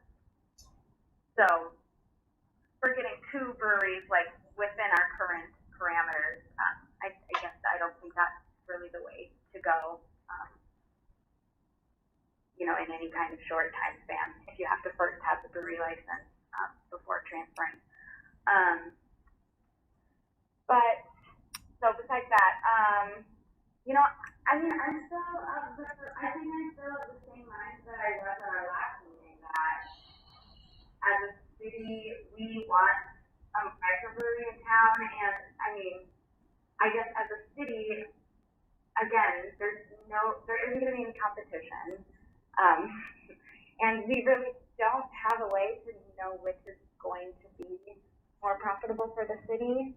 And I'm under the impression that even if we as a city do give a recommendation, that AMCO can still, it might still end up in a drawing. Like, we don't know exactly all the factors they're weighing and how they're weighing them. So as a resident, I might have a personal opinion over which I prefer, but from the city perspective, I don't think we have necessarily the ability to say which is going to be better, like a concrete reason to choose one over the other. So at this point, maybe I would support something like Councilman Allison said of writing that, we are a home rule city, we would like to have more control, or we'd like to have more options with our brewery licenses, or we'd like to see a microbrewery in our community. But I guess at this point, I'm still in the same mind frame as our last meeting. So are you speaking in opposition, Councilman Schaefer? Yes. Okay. Just wanted to clarify. I just remind council that the business in front of you is to either have a letter of recommendation for one or the other, or both, or neither. I think the other issues are separate. We can write a letter to AMCO. I haven't seen feelings about this, but that is really I would suggest separating those 2 letters if you want to add that other information. If I could just make a clarifying comment, we've been advised by AMCO that we would need to submit any request. It's a state statute, so it's it's a legislative process. Sorry, it's a legislative process, so I think, that is something that we could be directed, staff could be directed, council could direct through our legislators to say that we disagree with the limitations put on by AMCO for, that have been driven by state statute. It's not an AMCO board decision, it's a statute. I just wanted to clarify that. Okay, further discussion on the motion, council? Councilman Sherman. Councilman Sherman. So this is a really hard thing, and probably the hardest that I've had to deal with since being on council. I don't like to choose. between competing businesses, but we all have learned quite a bit about the process that AMCO uses on this. I think overall, in my opinion, the state needs to revise some of AMCO's rules and regulations, and as was pointed out to us, that we already have way too many liquor licenses that were grandfathered in for our size of our community. And we have some, one of which was approved tonight, that I'm not sure necessarily is operating under the conditions that AMCO is supposed to be overseeing. But I will vote in support of this resolution because of the presentation of the business plan and the work that Nova Brewery has done. And I speak to that in no condensation whatsoever in terms of what Switch's Brew has done too, because I enjoy some of their products and support all new business endeavors in our community. And I'd like to see our community grow in so many ways. But I will vote in favor. I just think that maybe it will be too much to pursue in the future. Working with the state to maybe a new administration to update some rules and regulations that guide AMCO because things are changing and they need to catch up to the times, and I think we're a little bit behind as a state. And there could be other communities who will be willing to join us too in this discussion, but I still want to just say it's an extremely hard decision to make as a council member, and but I have made my decision tonight. So, thank you. Councilman Gar, discussion?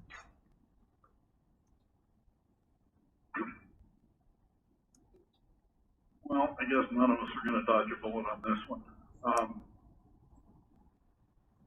I can state right up front that I have a personal favorite in all this. I'm a personal supporter of No Roads.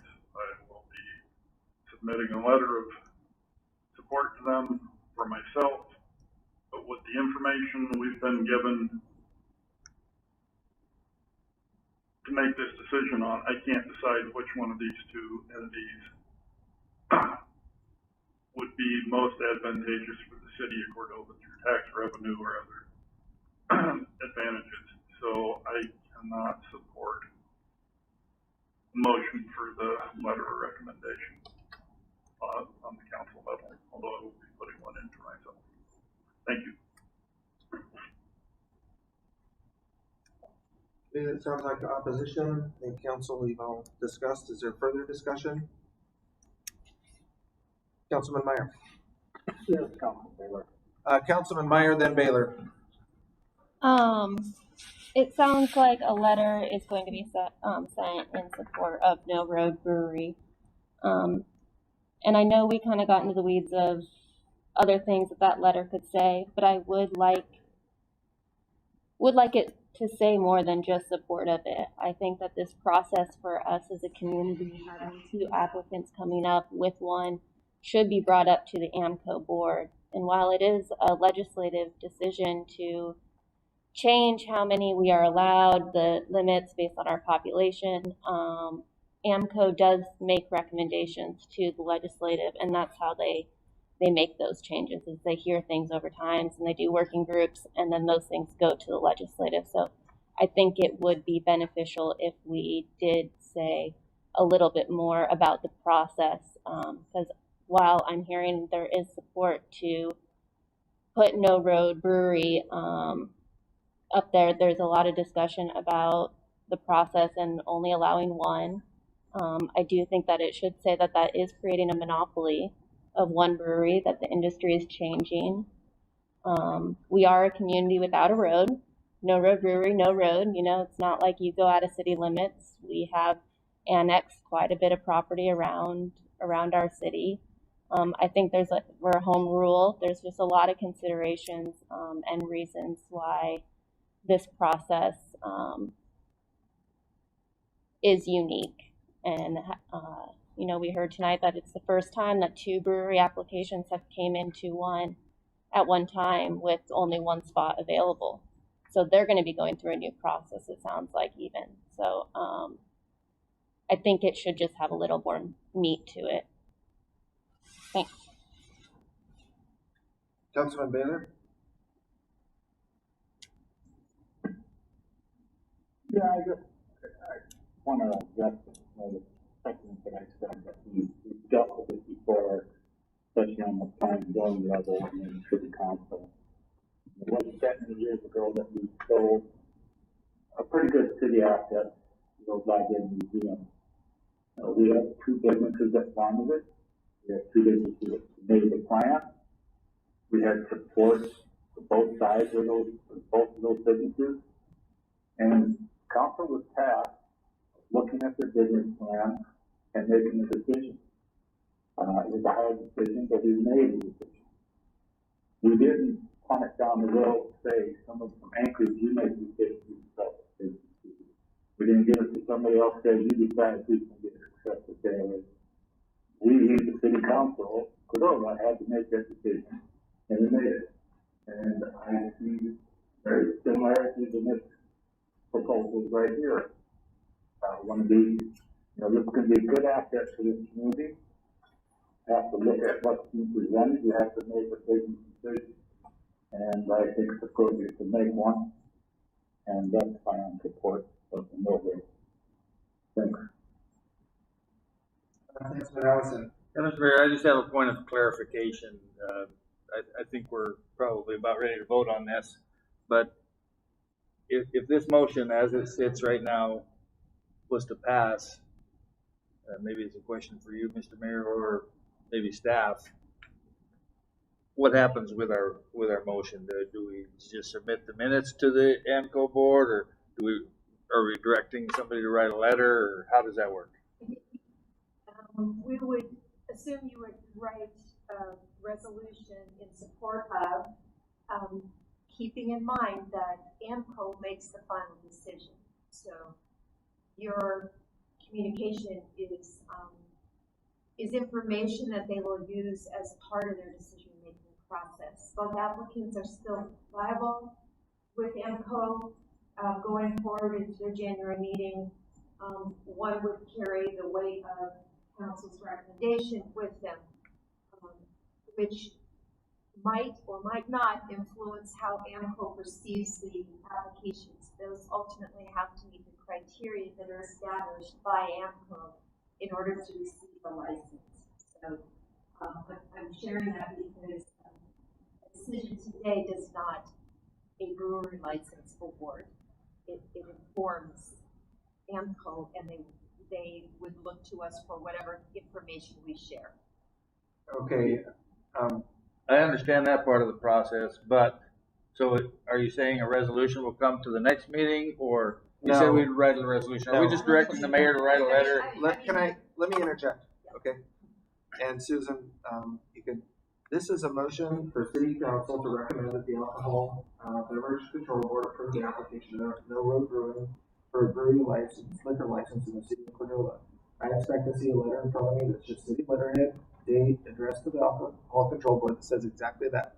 The city council of the city of Cordova recommends that the alcohol control board approve the application of no road brewery for a brewery liquor license in the city of Cordova. My signature over it, that goes to that. Yes. That was your motion? Yes. Okay, this was your motion. I would have just sent an email tomorrow, but if you prefer it to get done more formally, we can do it that way. And this is new for us to have competing licenses. Other ones, like the ones from the consent calendar, I just would send them an email that said, council waived protest to both of these licenses. So we can do this one with the letter instead. I feel very more short. comfortable with that. Sure, understand. And it'd be scanned. And, well, I think at least should say passed by the council, you know, Yeah. that it's not just a letter that you're writing up on staff, but it came from council.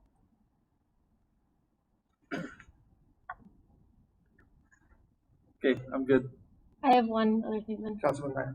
If it says that it's passed by council, maybe the vote count would be beneficial as well, since it's pretty close. Action by council is action by council. I don't want to get into those weeds. Okay. That's a basic tenet of governance. When the council makes it, once the council makes a decision, that's the decision of the council. Thought I'd ask. Further discussion? Nope, I just second the mayor's position. I just want to make sure we follow our process here. Okay, roll call vote, please. Jeff Guard, No. Ann Schaefer, No. David Gleason, Yes. Melina Meyer, No. Tom Baylor, Yeah. David Ellison, Yes. Kathy Sherman. Yeah. Motion carries 4-3. Okay, council, so we'll get back to our order here with the next items being ordinances and resolutions. Item L on the agenda. So item 15 is resolution 12-21-47, and that's a resolution of the Council of the City of Cordova, Alaska, adopting an operating budget for fiscal year 2022 and appropriating the amount of $17,008,584. So move. I have a motion, Allison, second, Gleason. Discussion to your motion, Councilman Ellison? As usual, we worked on this for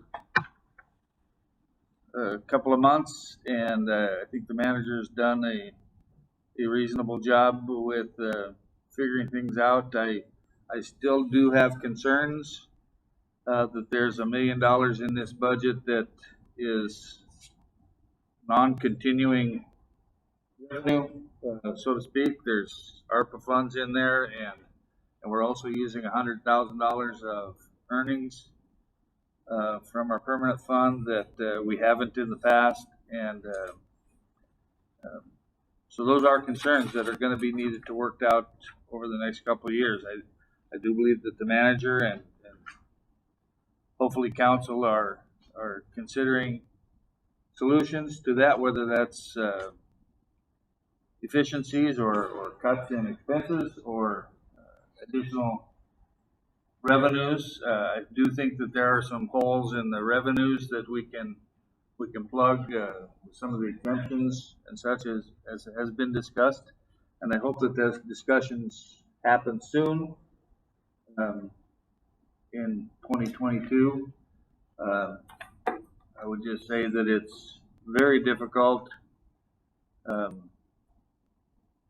We don't even have our audit from last year yet, and we're finishing this year already. We don't have real good numbers. I have yet to get a balance sheet of the accounts that we have and where the money is. For example, where is the harbor permanent fund at? Where is the sewer, water, and garbage permanent fund at, and what is the balance? Those kind of things. Where, what makes up our sweep account? We need to know those kind of things because those funds, in those balances that I talked about, should be earning money just like our permanent fund is. They shouldn't be being used for our sweep account, which I have a sneaky suspicion that that's what makes up our sweep account. And if our sweep account needs to be $3 million, and we need to come up with that money from somewhere else, then we need to come up with that money from somewhere else. But the harbor and the sewer and water and garbage and should not have to be giving the city free use of their money and not be getting any interest on it. And I don't know that that's the case. We just haven't got a report on it in a couple of years, so need to know those kind of things. I support the budget as it is here. I will make a comment on the schools funds. We are within 100,000 of their projected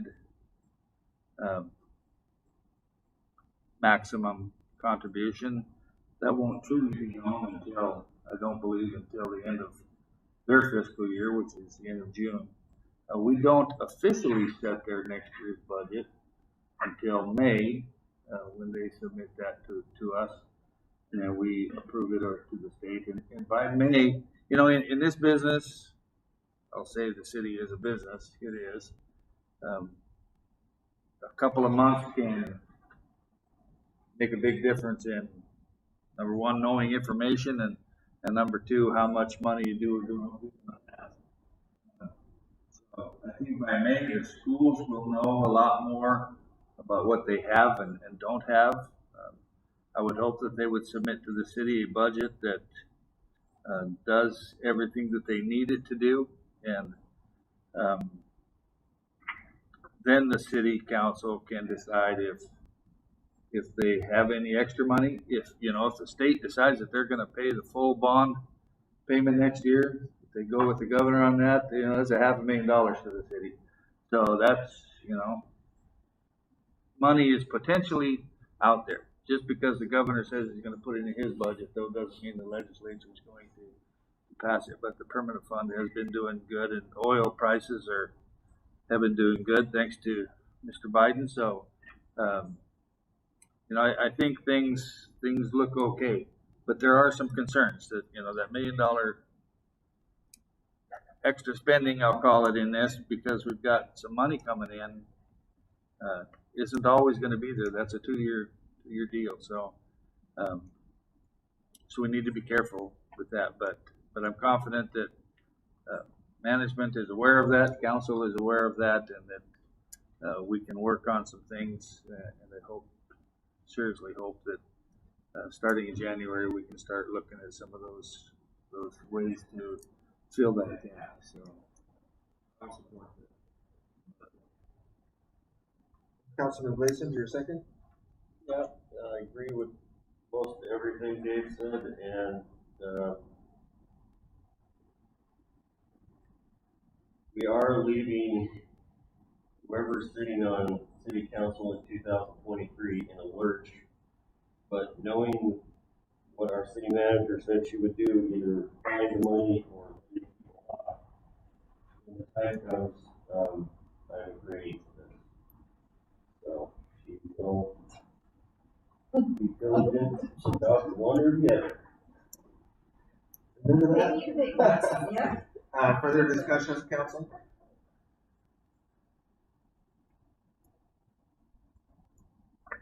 Yes, Council Baylor. Councilman Baylor, then Sherman. They won't. First of all, I want to thank the city manager for coming up with this budget. Short-handed, he's doing a heck of a job. I'm not going to support it, knowing that it will pass. But my problem with it is, Grayson kind of touched on it a bit. We're like we were at one point $1 million shortfall. The school is $100,000 short. They were asking. That is, I believe, 0.42 of a mil. They want to run a preschool program without the help from state and federal. That's another $200,000. So that's 0.84. So there's $1.25 mil that the school wants. I wish they were going to come up there and ask for money. I wish they would just say that we support $1 mil. So that's public discussion. Third, the city, at $100 million short. That's 4.2 mils. So we have enough. It's almost $5.5 million that we're going to have to raise to cover our current expenses. And we know they're going to go up. I mean, the city is short-handed. We're going to need people. I'm not advocating cuts. I don't know where you make cuts. I'm not advocating cuts to the school either, but agree with, but the expenses are gonna go up, and the COVID money is gonna dry up, and we're gonna have to pay the pipe here at some point, and I would rather, if we had all these discussions, you know, starting out saying, look, we're gonna have to raise property taxes by 6 mil to cover our costs coming up here. In the meantime, we'll cover it this way. I think we just need to be honest with the public and get their feedback. I'm astounded by the letters that we got over at Silly Brewery. I shouldn't say still here, because these people are their livelihood, but talking about brewery and all the people that came into it, but we say, well, we're $1 million short and we don't hear anything from them. So maybe that's not a problem, at least maybe people expect to pay that 6 mil. But I'm not prepared to pass a budget that we can't afford. So I'm going to vote no on it, knowing this budget will pass. If it, that's kind of what I'm saying. Thank you.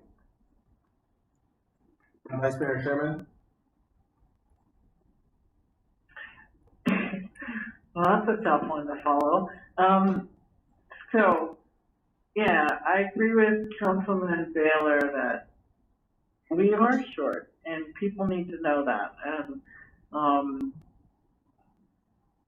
I am happy for all the brouhaha, the big that the brewery got, and we got a lot of comments and public comments, but no one except for 2 school board members commented on the budget. And, you know, we could use some help there, and I would appreciate people commenting on the budget overall.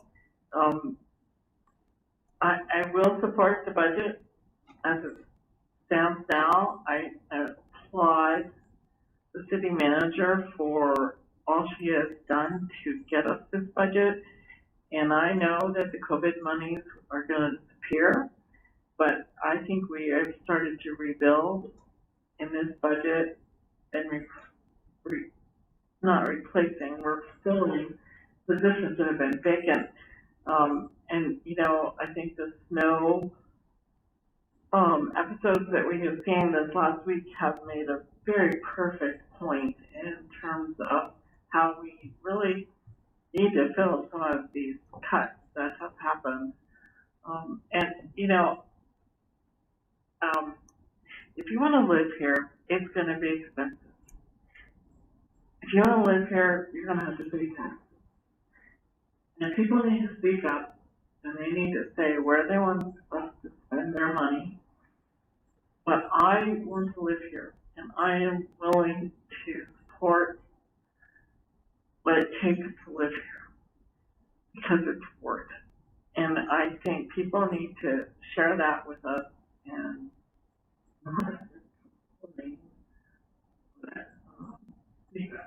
so I'm in support of the budget.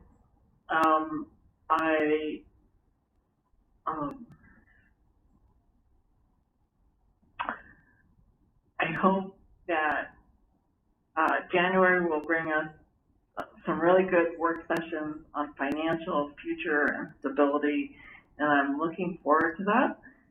And I'm looking forward to fine-tuning budgets in the future and providing the manager with some staffing for human resources, for finance, and so that we can get the city kind of back up and running to where we really need to be to provide services to our community.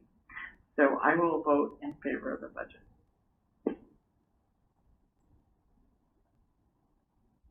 Further discussion, council?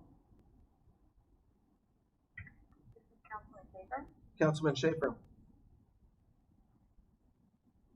Yeah, I think the manager did a really good job putting together this budget. We've spent a lot of time going over it at meetings and work sessions, and had lots of long discussions, and I really appreciated all the discussion that's come before me even tonight. So I guess I don't really have anything new to add that we haven't said before, hasn't been said before me. I do agree with Councilman Allison that it is frustrating to pass a budget for next year without the audit from even last year. So that's a bit of a challenge. do look forward to participating in those long-term financial planning discussions early next year, so we can really start to identify new revenue sources and potential loopholes in our current revenue streams, and yeah, just really start planning how we're going to fill these potential budget caps that we have coming in upcoming years. So yeah, but with all that, I do support the budget. So. Further discussion, council? Yeah, this is Councilman Gard. Councilman Gard. I will, with trepidation, support this budget. We haven't got a lot of other options at this time. It's way easier to keep building things than it is to take them back down. When you take them down, you're either taking away positions or services, and it's hard to explain to somebody why you're cutting their services or why you're cutting off their paycheck. So I'm not in favor of doing this just to be able to do cuts a couple years down the road if we have to. We've been living on other people's money, either from the state or the feds or wherever. We've been able to collect our dollars over the years, and we've got a big pile of those opportunities coming up in the next few years from some of the money coming out of DC. And we're not going to be able to adequately have a good chance to access that without good staffing to go after that money. So those are some of the reasons I'm going to vote for the budget. Okay. Further discussion, council?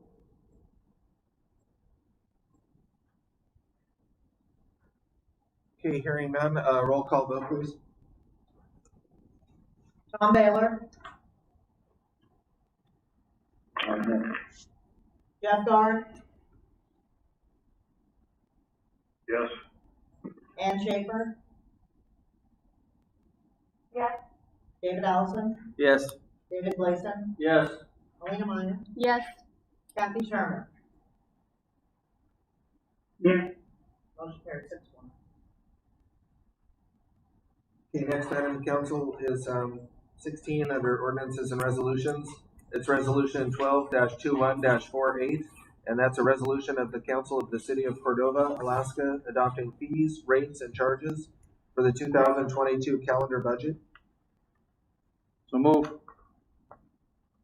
Second. I have a motion, Allison, and second, Meyer, to your motion. Councilman Allison?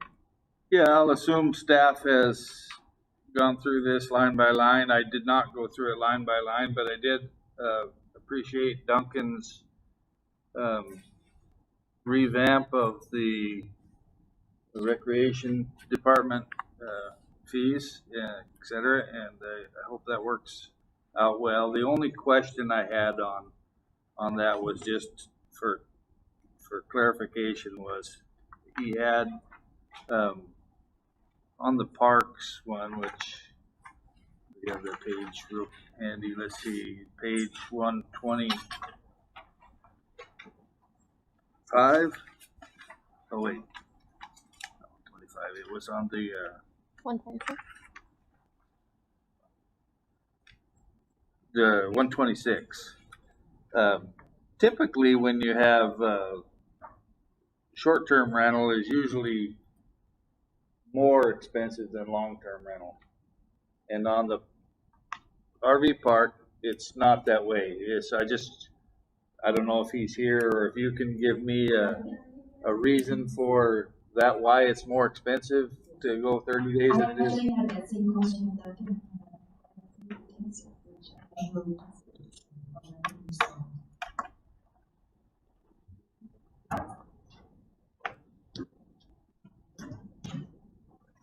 Hi there. In answer to your question, effectively, all I have done is added tax to existing prices. So if there's always been this disparity between short-term and long-term, it's always existed. My longer term view is yes, we should review all our prices, and technically, yes, short term, you should pay more than long term. One piece of work I want to do is a pricing strategy across our department to understand where we put our prices, what they sit at, and what the reasoning behind that is. At the moment, I'm not sure what that reasoning is, so it's a piece of work that needs to take place. I can see if it's full and you're on a waiting list, that somebody might want it to keep their spot, sign up. But if there's no waiting list and it's not full, I'm never going to sign up for more than 30 days. I'm going to pay for 30 days, and I'm going to say I'll pay that $28.75 fee, and I'll sign up for another 30 days at that $28.75 fee. I'm not going to pay. I guess I don't have history, so my understanding is that we actually do not have very many short-term residents. We only really offer 2 spaces, which are not the ideal locations for short-termers. My, again, understanding is in the past is that we've been full or at capacity or close to capacity in the past. So, yeah, I'm not sure if I 100% answered your question, but yeah, I know there's a disparity between short and long term.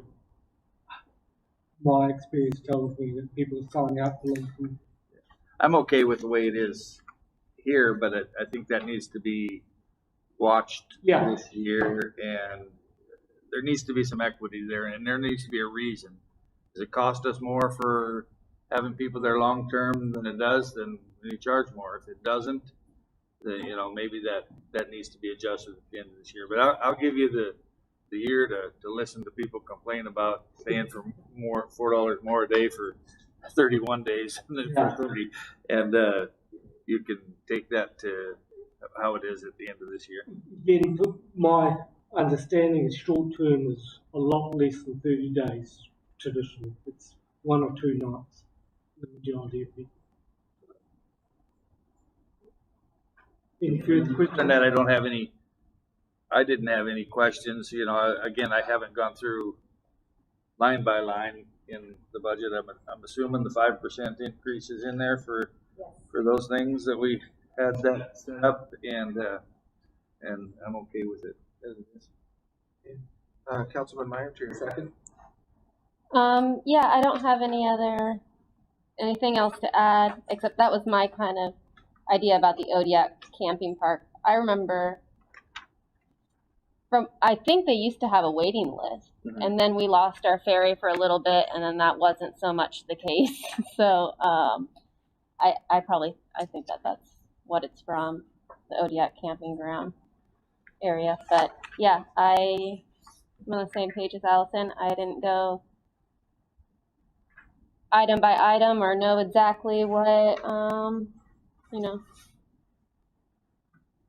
fees don't always, go towards me, or I know don't use them. So trust that you guys did the 5% increase and that it's similar from last year. So, and it's nice to know that staff is looking and reviewing these things each year and going to the Parks Commission, and I would like that to be kind of standard year to year, because I think we really depend on others going line by item and line by line and looking at it very carefully, making sure that it's in a good place. So thank you.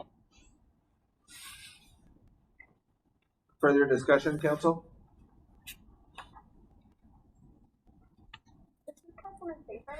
Councilman Schaefer. Yeah, I just had a question for clarification on page 136. It's the Cordova Center rate fees. And one of the columns is the minimum booking duration. So does that mean, like, if someone wanted to rent community room A, they'd have to rent it for 4 hours minimum at a local rate of $20 per hour? That's my understanding. Kathy, do you want to clarify that there's a minimum use of that space in order for us to put the time into setting it up and making it available. 4 hours is sort of the bare minimum. You can't just rent it for an hour. It's too much staff requirement to get that set up, so. Okay. Is that correct, Kathy? Okay.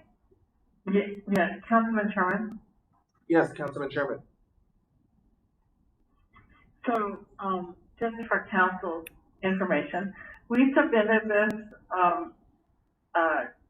fee schedule for the Cordova Center as it stands right now. And what we'd like to do, is work with our team to review all this, and then as we work with our financial planning in, January, we're hoping to submit some new fees. We're kind of going out and looking what other communities do in the state for event venues. And we think we can probably increase our rates and also increase our revenue. But we just needed a little bit more extra time. None of us had enough time to get it ready for the council packet this week. I got my grandkids here. So, but we hope to kind of review this a little bit and bring it to council's attention and have council review it as an organization when we do our financial planning in January. Does that help? Yes, thank you. Further discussion, council? Got one question. Councilman Gleason? So I know, so the regular, that'd be like for the Board of Fish, and then local people get about 50% discount. That's, or it looks, that's what I'm reading, right? Right. So anybody that's from out of town, the way to get away from it. So I'm curious why we don't charge. I think what Kathy was just explaining is that there is a need to review all the rates, and they plan to do that and come up with a new plan for January and February. Councilman Sherman? Councilman Sherman. Yeah, just to clarify again, yeah, we've learned a lot, in the last 6 years, and this was, all based on kind of our estimates and what we had looked at within the state early on when we started the Cordova Center. And so I think, Mimi Briggs and I, we've talked a lot, and I think we can improve upon our rates, and we're gonna kind of just bring a new staff to council that I think can bring us more revenue, but also not penalize or penalize our local nonprofits and or discourage local youth, but also encourage and improve upon our rental rates for the future. Yeah, we've just learned so much in the last 5 years. So we hope to bring that to council in a much cleaner package in January, the beginning of the year. Sorry to make you say that twice, Kathy. Further discussion, council? Yeah, just one quick comment. We've always got plenty to complain about with Cordova being a really expensive place to live. We've got a friend that just took a couple block ambulance ride to a hospital down in the Seattle area, and it was almost $2,000. So we're getting a deal at $750 a whack. And that was it. Thank you, Councilman Dirk. Further discussion, council? Okay, hearing none, roll call vote, please. David Allison. Yes. Kathy Sherman. Yes. Tom Baylor. Yeah. Marina Meyer. Yes. Ann Schaefer. Yes. Jeff Guard. Yes. And David Blazer. Yes. Motion carries 7-0. Okay, under new and miscellaneous business, we have discussion of COVID-19 emergency response. Any discussion, council? 0 cases. 0 cases. Okay, pending agenda. Capital improvement project list. Calendar elected and appointed officials list. Good to be looking at that CIP list now and early January as we head into legislative session. Councilman Meyer. For pending agenda, Robert Beatles, the Oh yeah. what is the R? The resolution. Yeah, resolution. At least just put it on there so we know it's Okay. coming up, and we'll. And did you guys say the 2nd of January meeting was good for that? Yeah, I think by then that gives some time and still meets a deadline. Okay. Anything else, council? Okay, we have audience participation.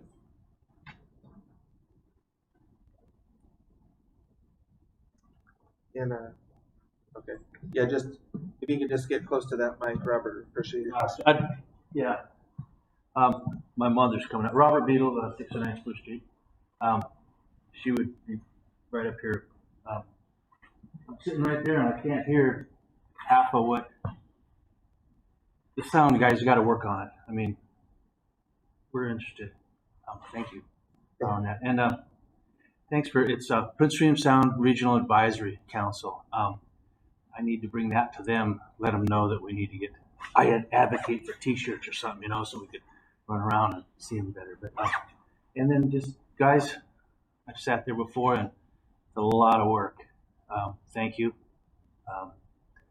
The new budget, new ideas things. I sat up there for I don't know how many meetings coming up with new ideas to be told that why we couldn't do them and stuff. So careful. But thank you. A lot of work, and keep it up. So, Merry Christmas. Thanks, Robert.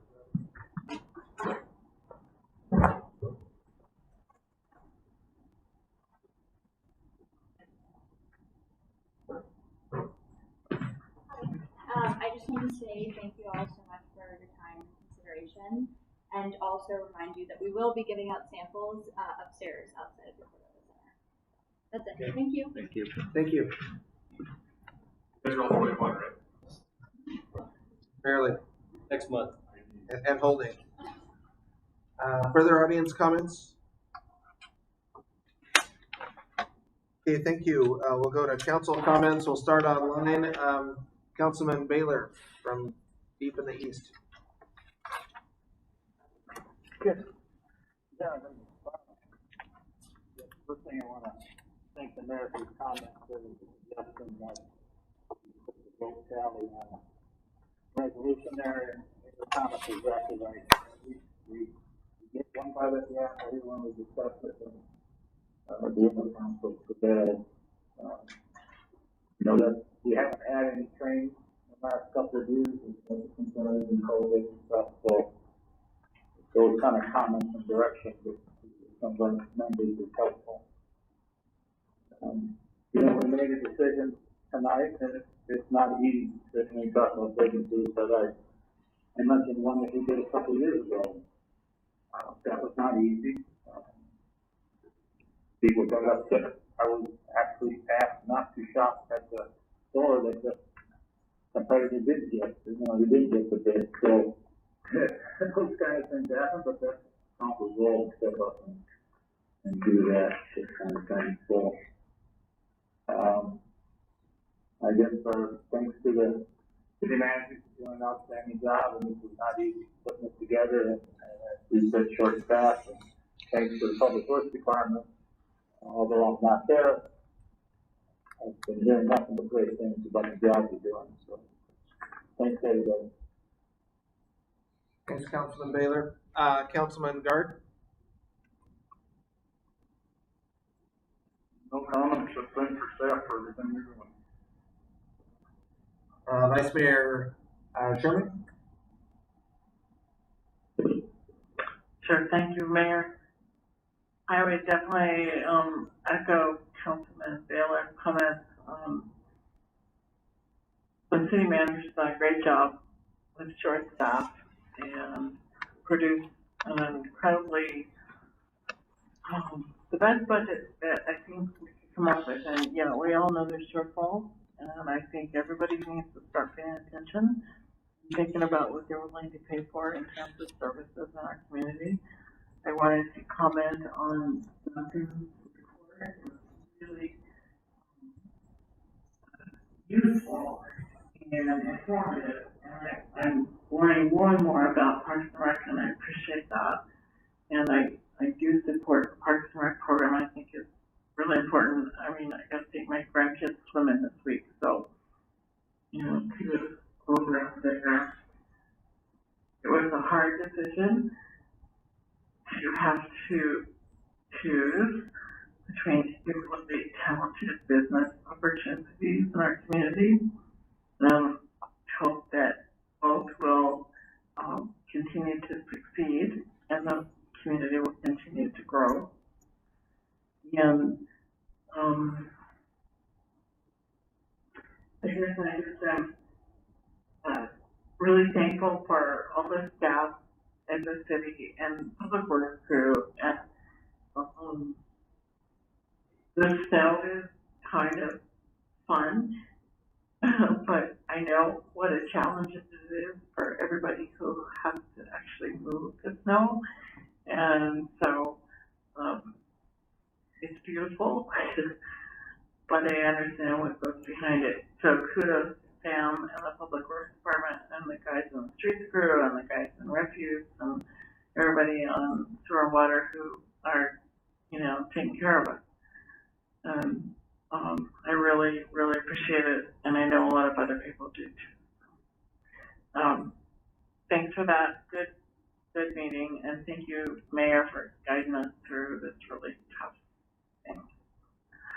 I'm out. Councilman Mayer?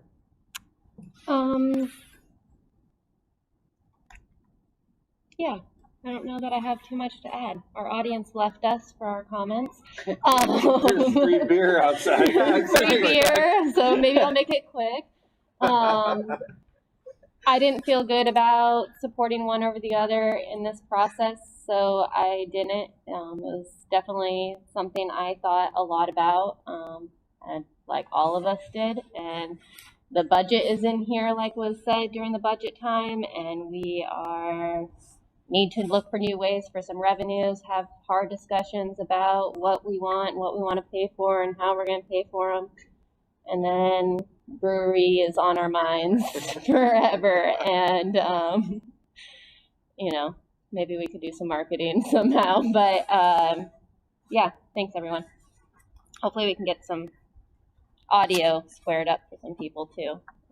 It'd be nice that we were on a stage where audio should be better probably than our conference room. But yeah, thanks. Councilman Ellison? Yeah, thanks Duncan for your participation there and your report. I appreciate all of the staff for their inputs. We have a budget now. Congratulations. And hopefully things will work out. I'm certainly glad that we were able to get through this year without that $800,000 draw from the permanent fund, which was almost a thing last year. So regardless of whether we have an audit or not, I think that we're still struggling along and still making do, and we need to eventually get those numbers. But I think that in the meantime, staff is being prudent in what they're doing. So I appreciate that, and thanks to all the people who came out tonight. It's nice to see people willing to invest in our community. And these aren't small investments, they're talking $250,000 initial investment. That's not small change for most of us. So it's nice to see that willingness to invest is there, and that's a good indicator of the future. Appreciate that, and certainly don't want to discourage anybody from that. And no matter who gets a license or doesn't get a license, I wish everybody success. And entrepreneurs will always find a niche to get into. So I have confidence that everybody in this situation will be successful. That's it. To all the staff and my fellow council members and your families, thank you for the time that you put in and the dedication. And Merry Christmas to all, and to all a good night. Councilman Gleason. I'd just like to thank the guys that are plowing snow. They're doing a great job, and it's coming. We got a clear day tomorrow, so maybe a little bit of time for catching up. I've seen them in action moving snow, and I like that Sam brought up that she might get some dump trucks because some of the snow dumps are too far away to just keep running the loader back and forth. And, you know, her getting that grader out the road, proactive, I think that's great because it takes forever to drive a grader, 12 miles, chained up grader. So good job, Sam. I agree with all the comments before me. I do not relish having to pick one prospective business over the other, but I will, I'll make that call. That's my job. It's not easy by any means, but we do it. We do it all the time, whether it's land sales or proposals of other kinds of proposals. So it's the toughest part of this job. Picking somebody over somebody else. But we have to do it. I appreciated Councilman Meyer's comments, and maybe we can lobby for a little change there, so we don't have to. Maybe we can support you.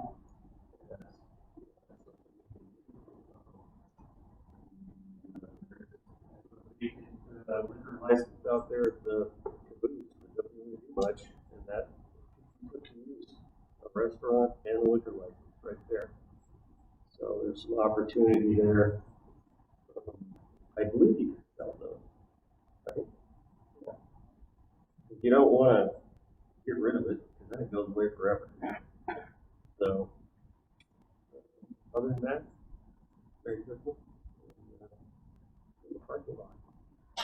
Okay, well, and thank you all, council. I mean, you do make tough decisions, and thanks for the reminder, Councilman Baylor. It's hard to, a lot of business people won't run for council because they worry about the repercussions on their business of making tough decisions. But all 7 of you showed up tonight and voted your conscience, so the community appreciates that. And we do have 3 council seats and a mayor seat up for election coming up, as Susan reminded us. So do we have an executive session item? No, we don't. Oh, thank goodness. Then we only have one. Adjourn. Second. Would everybody like a second, triple, and seventh? We're adjourned. Have a good evening.